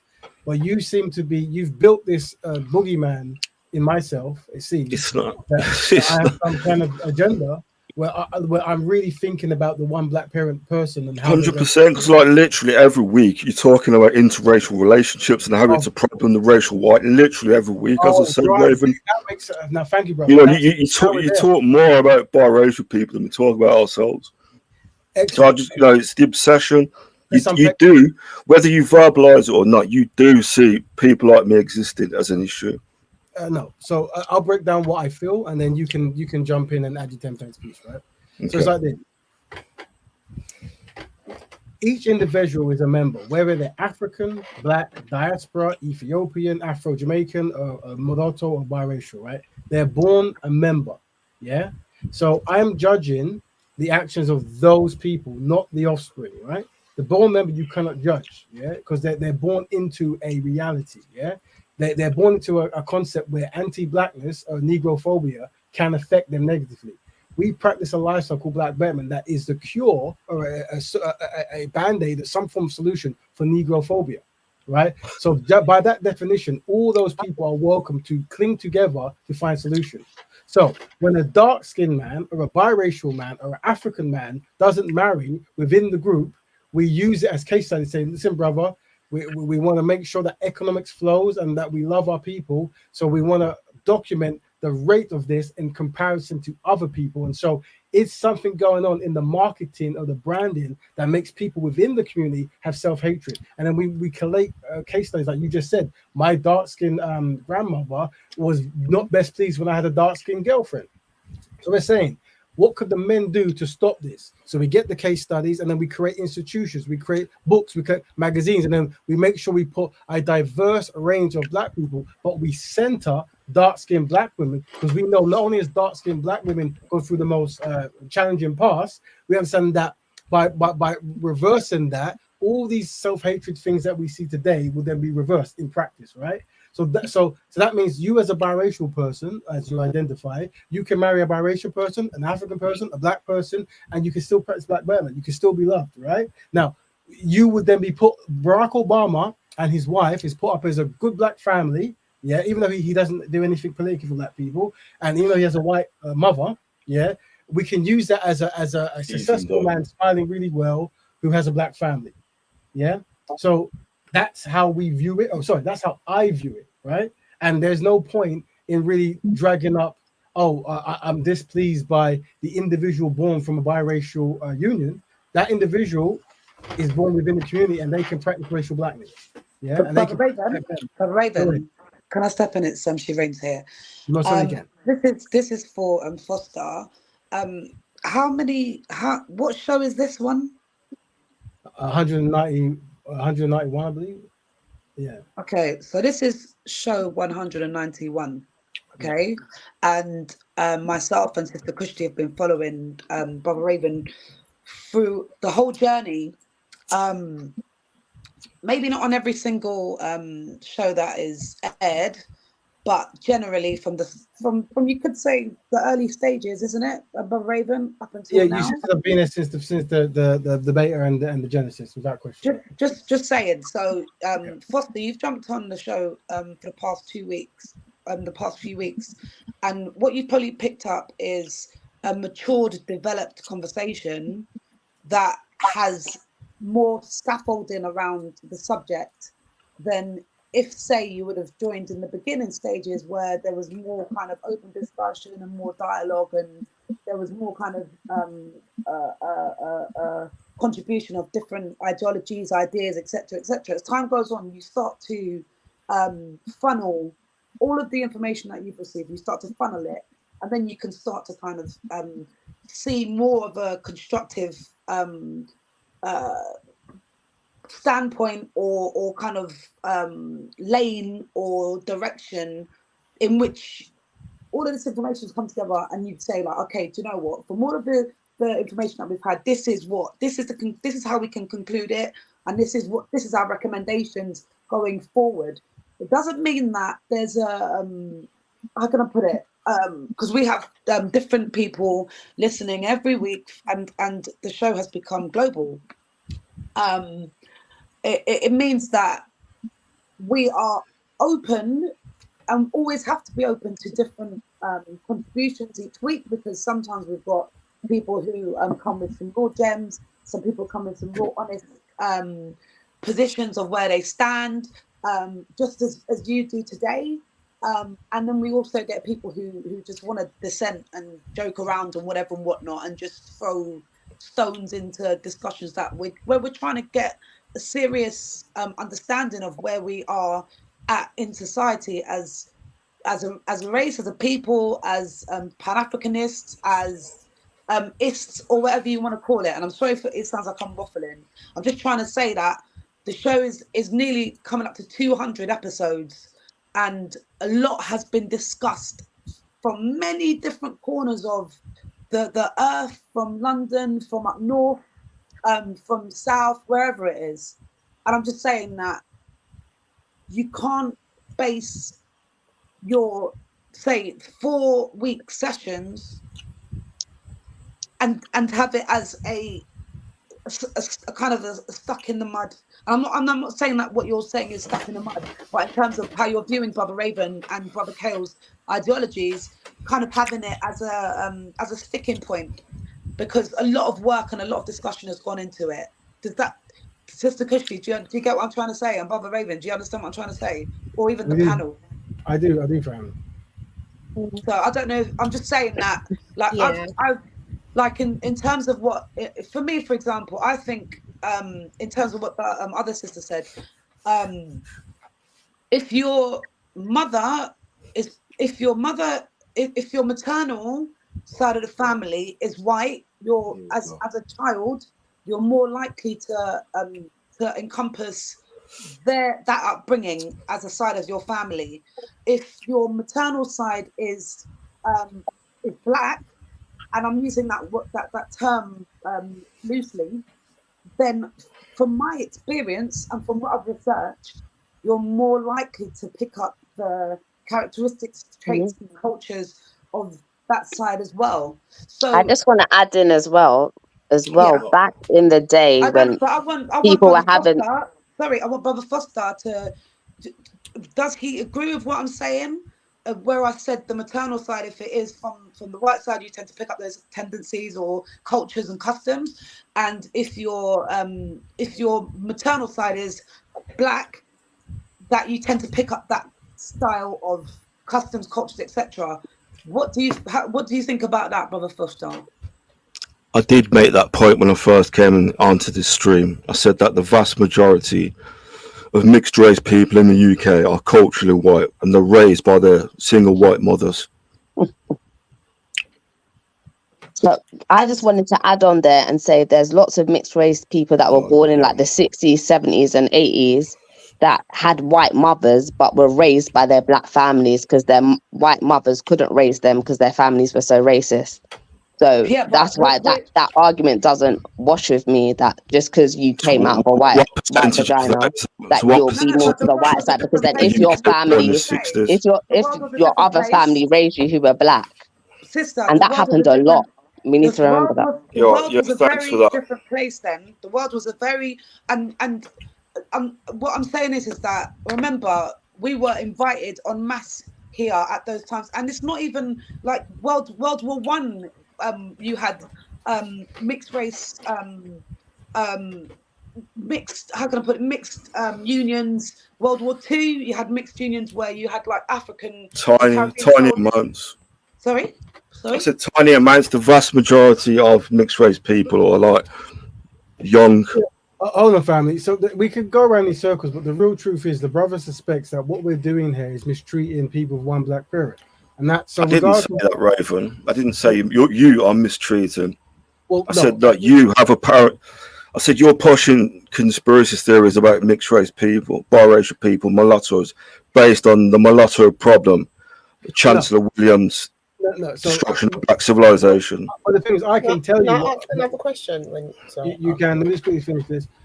The problem is I have this before that the last gentleman jumped on. I can tell you what I think, but because you've already molded in your mind what you suspect I might believe, it doesn't matter. Like I said, you know you are loved. You are a brother. We don't beg friends.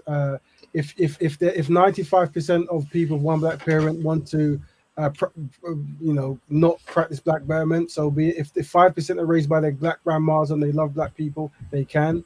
Even if it's a small number, it's what it is. We can't make a universal decision based upon the feelings of some people, right? Especially when You know what I mean? This is what this is systemic. This is rules. This is templates, right? But the sister wanted to jump in, so hold on, bro, first before she jumps in. Go ahead. So was you? Yeah, can you hear me? We can. Yeah. Did you say that you was raised in a predominantly black area? Sorry. Or was it mixed or predominantly White area, he said. White. He said white. It sounds Midlands. You sound kind of. Okay, because when I said white, he says I'm not from a white community, so I just wanted to No, clarify. he literally said that he's from a white area. Yeah. Midlands, No, I didn't. I said the vast majority of biracial people are raised in white environments and are culturally white. Okay. You didn't say that about yourself. You told me that you were culturally white. Raven, did I not state in the start of this that I also lived with my Jamaican grandparents? Yeah, you did say this, but I would say this, family. The way I recommend we approach this is let's just say, okay, so now, Brown Foster, what just for this exercise, because you're here, what would you like to see happen if to see people of one black parent more integrated in black betterment spaces, as you said? What would you like to see happen that would make you best pleased?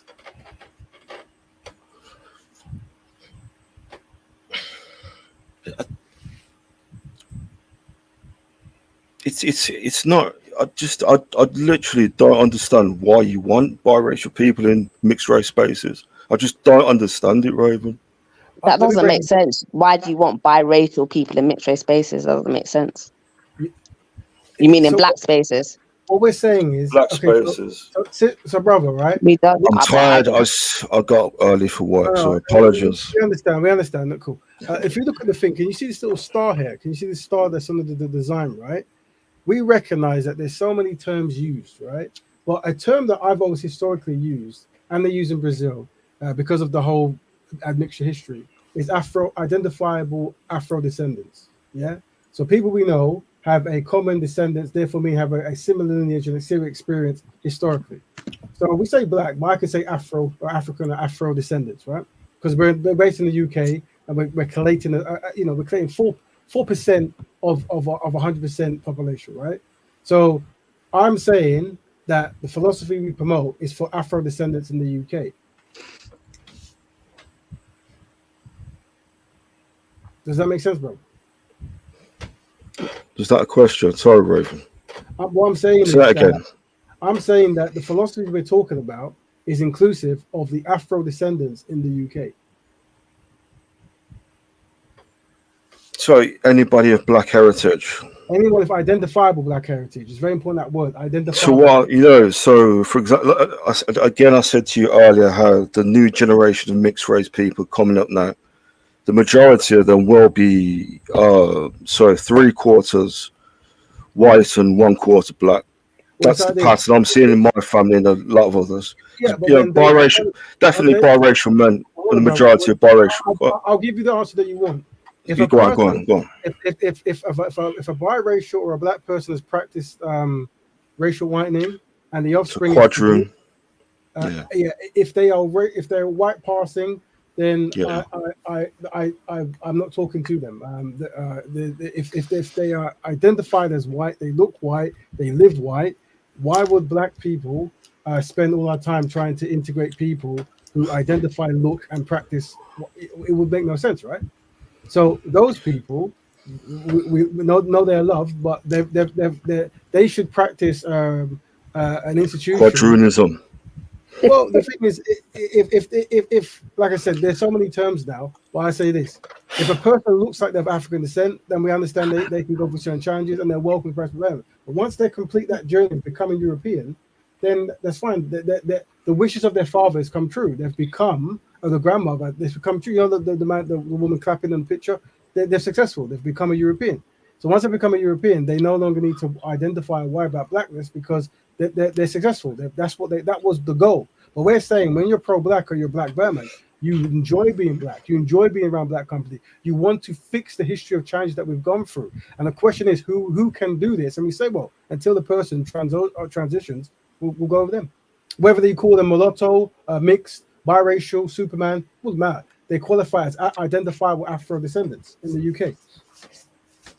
And also to the mixed race guy, I just want to say, like, So since you're like quite a mixed race guy that's like pro-white, what made you stumble across I'm this not pro channel? white. You see, like this. Oh, Yeah, no, this is no, what I'm saying. Like, look Listen, at she my. wasn't on, Wait, she hold wasn't here on the on. show when you spoke. I came in a bit late as well. She came in 10 minutes, about what, 20 minutes ago Yeah, now. I So came she in. At what point have I mentioned being pro white? Where? Because you're saying that mixed race people resonate more with their white side in Yeah, I'm majority in saying the the vast UK, which is a majority of lie. mixed race people are raised in white environments and are culturally white. That's what I'm When did saying. you do your survey? Many moons Like, ago. where's the Many facts? moons Like, ago. where's the statistics you're coming with? What's up? Hold I on. wanted to ask you a question. So, I just wanted to ask you another question, right? Because I remember when you kind of was, because you've been around for a bit. I've seen you in the chats for a while, right? And when you was around, I asked you, because I think you made it clear to me quite early on that you said that you class yourself as mixed heritage, right? And then you said that you still have a reason to have an interest in regards to Black Betterment because one of your parents is Black. Yeah. So it seems now, fast forward to now, and like you said, you've listened for a while. You said that how you just don't see a place whatsoever. And if you go back and listen to what I said certain pro-black spaces I feel are anti-mulatto. I'm not saying obviously not all Black Betterment is anti-mulatto, but these people that practice this, again going back to this Chancellor Williams, the destruction of black civilization, the mulatto problem, the people that believe in all that mulatto conspiracy nonsense, those sort of people. And those sort of people I've seen on this channel. All right, compared to the black spaces that you go to that doesn't give you that feeling, what do they do then that's different? I told you this a couple of weeks ago at Dirty Lux, or if I'm with a black girlfriend, just don't like it. Just don't like my presence in certain spaces, their spaces. What does that mean? What does that mean? So you get dirty looks when you're there. You don't feel welcomed when you show up. Wait, he's saying when he goes into black environments, he feels they're giving him dirty looks. Yeah. So where are you? I don't know where this happens. Hold on. This is the blip. Wait. One thing I would say is, one strategy I would say is this, right? The brother's telling his truth, and that's his perception. He could be right. Raven, are you telling me, Raven, as a light-skinned man, that you've never had any problems? No, brother. Because of the double dilemma, I'm always going to have problems. The brother who jumped in will testify to that, as in he'll say, "You're light skinned, blah blah. You look Arab, right? This is fine." I'm saying that I expect exactly. But even like, I'm sorry, I don't believe Raven looks Arab. I think that these are like online. That's your opinion. That doesn't mean he's not experienced.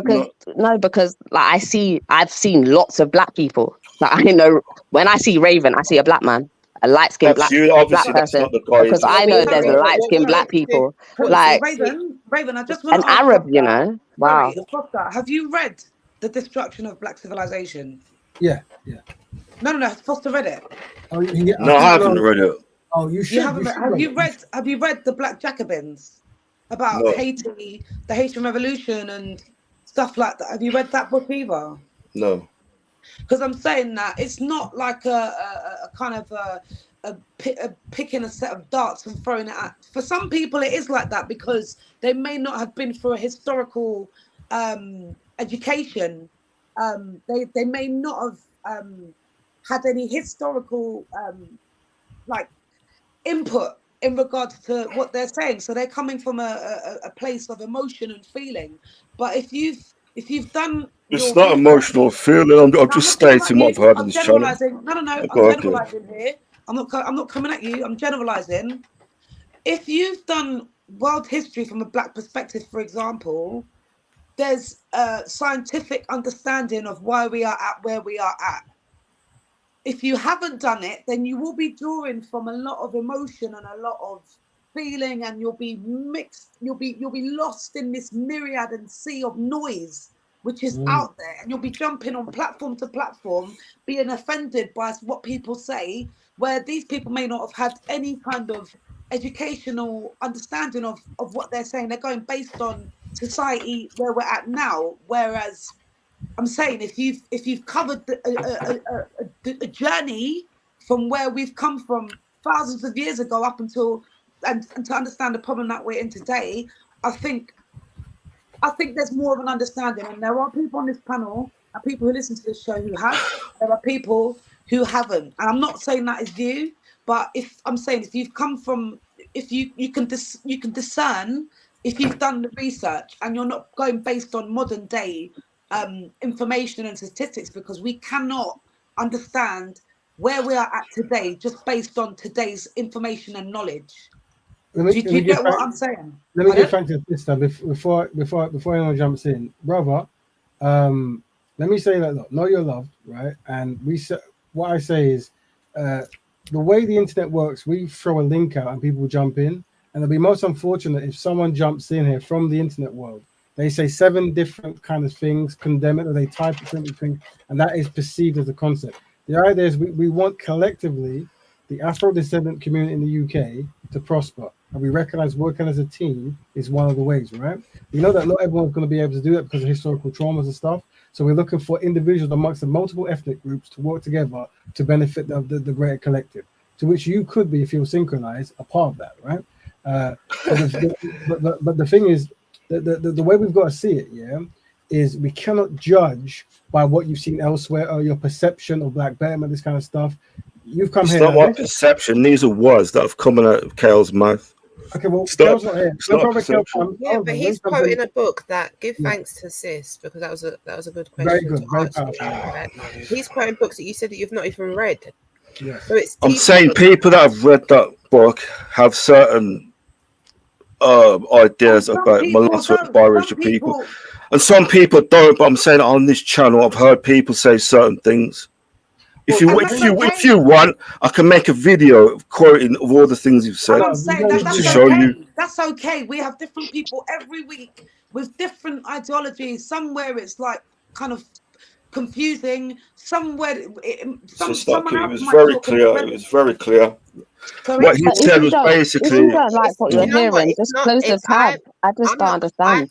So then you should just log off. If you don't like what I'm hearing, just log off. No, I'm saying you said you've been listening for weeks and you didn't like what you was hearing, but you're here listening to jump on to complain about it. What's that going to do for anyone?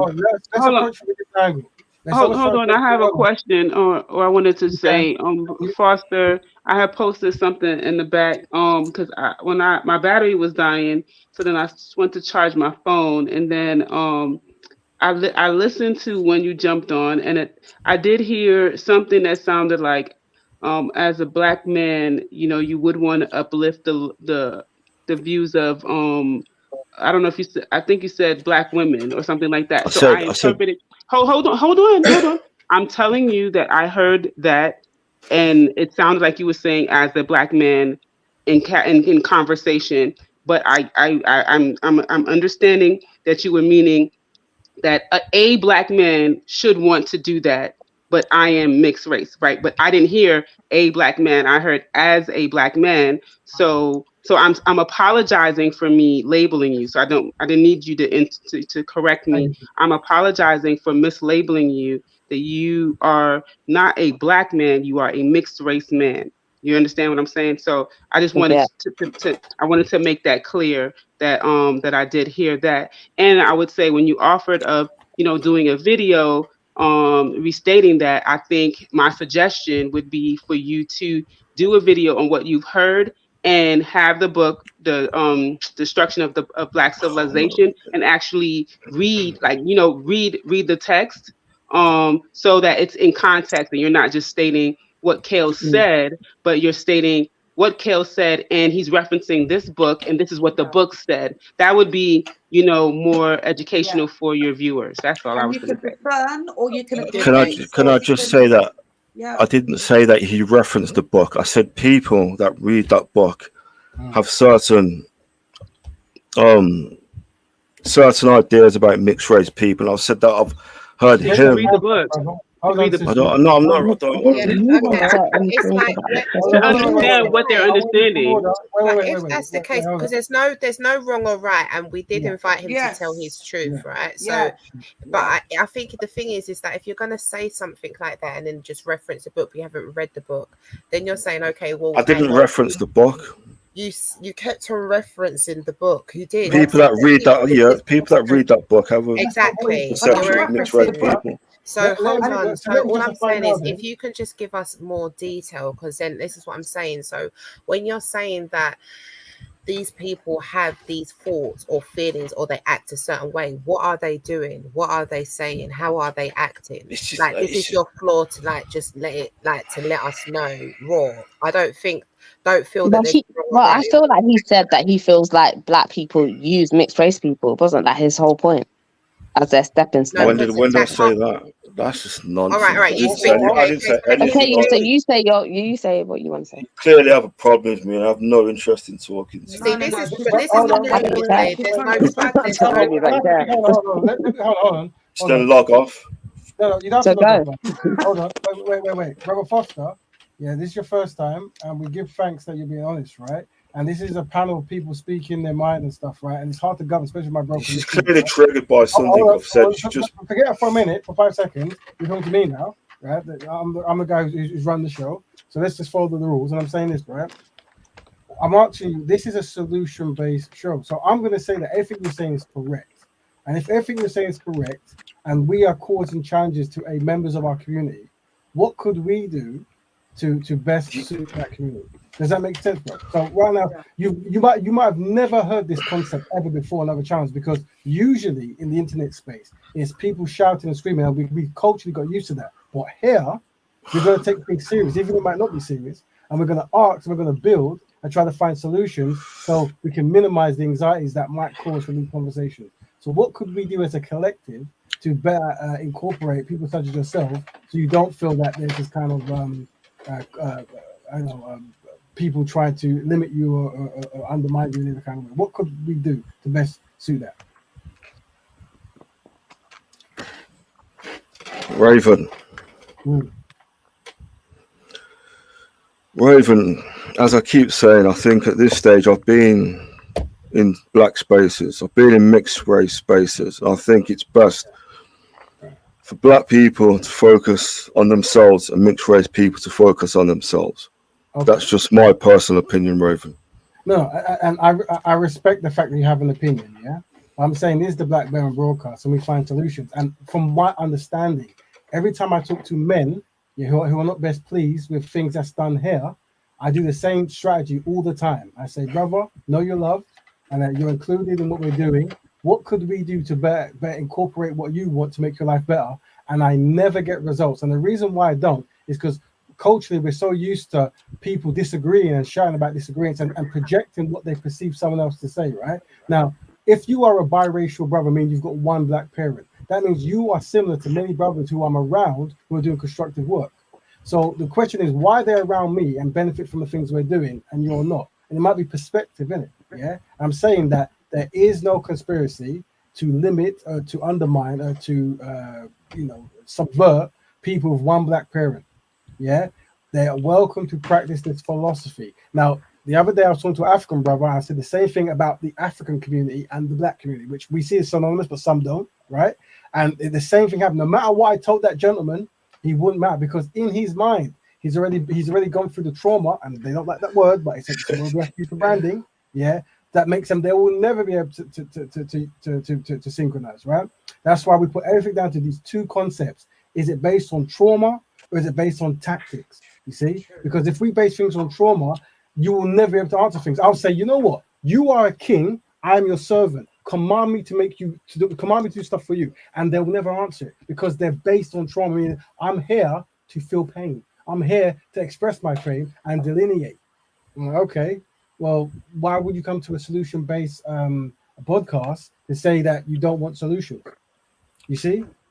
This is how it works. The sisters historically would come here and they'll say they're not best pleased with certain stuff they see men doing. And they say, when we go to other platforms, a lot of the brothers, they're very boisterous. They don't let us speak and they shout. We go, okay, well, on this platform, that's not going to be a case. Sisters are always welcome here. And this is a space where you can come and express yourself. So if you have gone out in the interweb and you've gone to other spaces with so-called black better spaces, and then they do the same thing and call you a problem or whatever it is, well, I'm sorry that's happened to you, but here we practice solutions.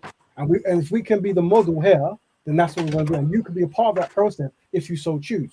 but that's only if you want to.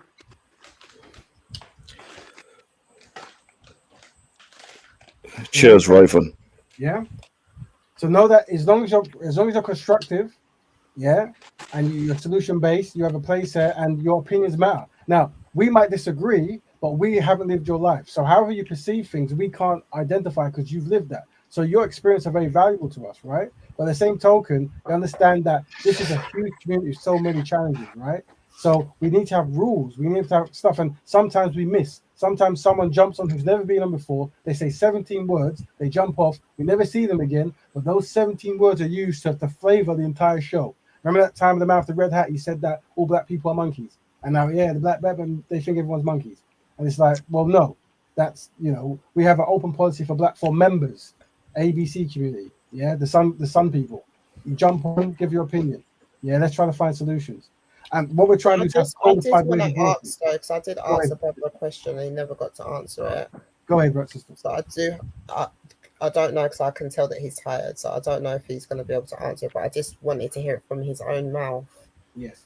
For him to just, like, even if that we're probably going to be tying it up now, so if he can just let us know, so it's not just on feelings or anything else, but like give us tangible things to state them from your own mouth. No interruptions. So that tangible things about, because you said that how people who read the book tend to act a certain way. yeah. I've asked you, what are those ways? Towards another biracial, I think another biracial person that I think he's read the book, and I think he coined it. Well, the way he worded it is basically, I thought it was pretty. He basically said that for some black people, mulattoes are, like how Jews are like sort of seen by white people, how they're conspiring to bring them down, and that mulattoes are basically the Jews of the black community. If that makes sense. Yeah, I understand the analogy. I've never heard that, but I understand the analogy. Okay. Yeah.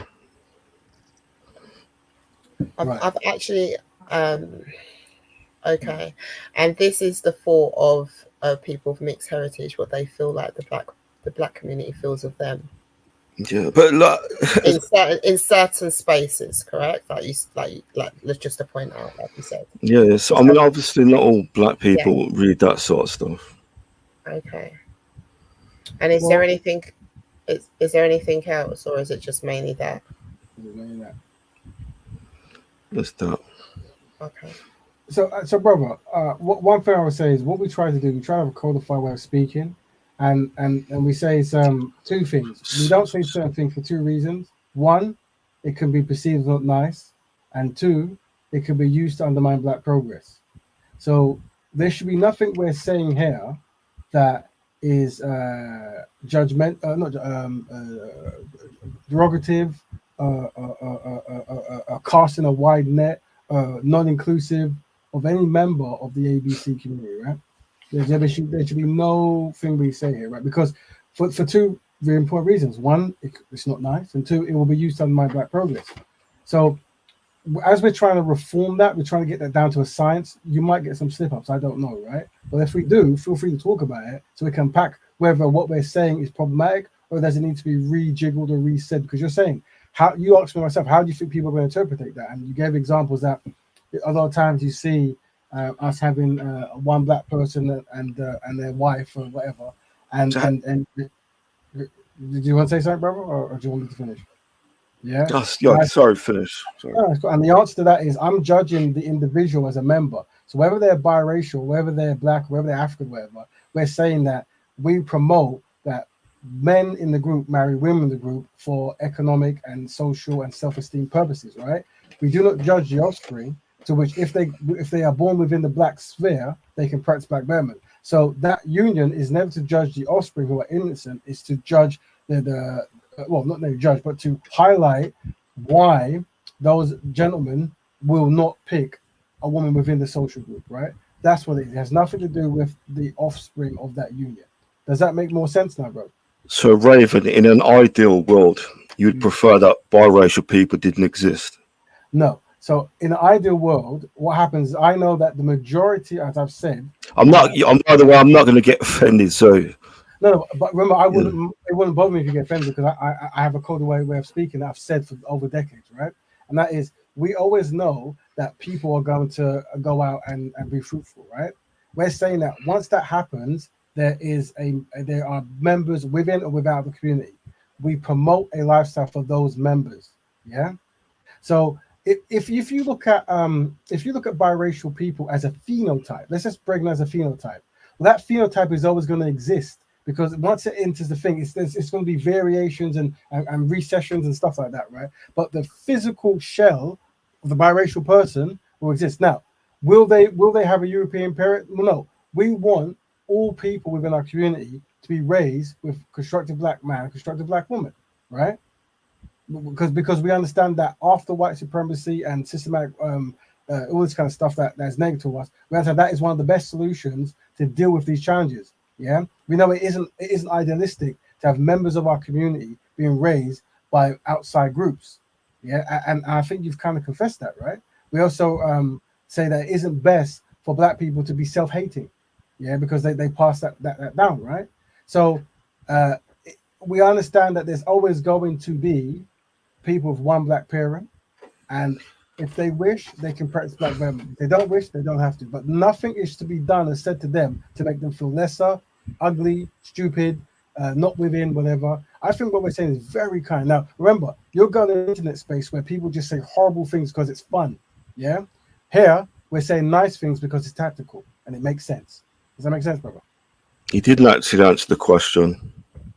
That So I'm was- saying, okay, I'll word it a different way. Would you prefer that black men and black women don't ever intermarry and breed with white people? They should always, every black person should always be with a black person. Yes. I mean, did you not get that from the many things I've been saying? So then that's what I'm saying. So in your ideal world, biracial people wouldn't exist. Well, brother, it's like this. In the ideal world, I wouldn't exist because sexual raping happened in a historical past. Yeah, but that's completely different. No, it isn't. What I'm saying it is because you were born. I'm gonna explain. Wasn't consensual. Hold on. The philosophy makes sense because if you go by the tangibles and tantrums, you're just gonna get anxiety. The philosophy is the members of the community can practice the lifestyle promote. And we know that the majority of black people are never going to agree to this concept.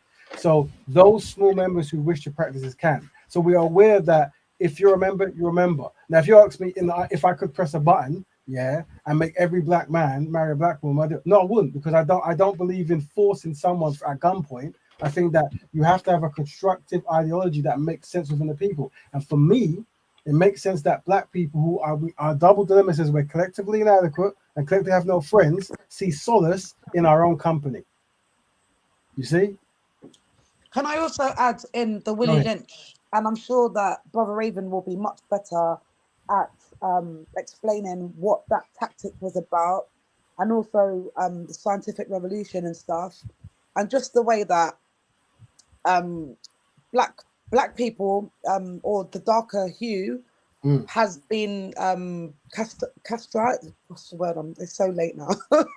Chastised. We'll be ending very soon. In 7 minutes. But definitely the Willie Lynch, where you put the this term is so like whatever, but the darker skinned against the lighter skinned, yes, the old against the young, the big against the small, the this or that. It's like pitting people, like divide and rule and stuff like that. Yeah, divide and conquer, divide and rule. And I think that when you understand history and why we are where we are today, you'd have more of an understanding why there's so much confusion and so much discourse. But with a collective understanding, I think people will have more of a strategic mindset, and we won't be so triggered because we kind of say, right, okay, based on what happened in 1709 in this part of the world, this was happening at the same time in a different part of the world, and this system came into effect, and this is why there is so much of this right now. Then we've got like we're in the 20th century. This happened in the 20th century, in the 1950s, all the way up until the 1980s, and then there was a change in the 2000s. And everybody's just kumbaya and happy and you know, clappy and all of this stuff, and it's like, okay, yeah, but the undercurrents of it all is that there is still white supremacy, there is still oppression, there is still misjustice, or what's the word I'm looking for in relation to the fight for justice, etc., etc.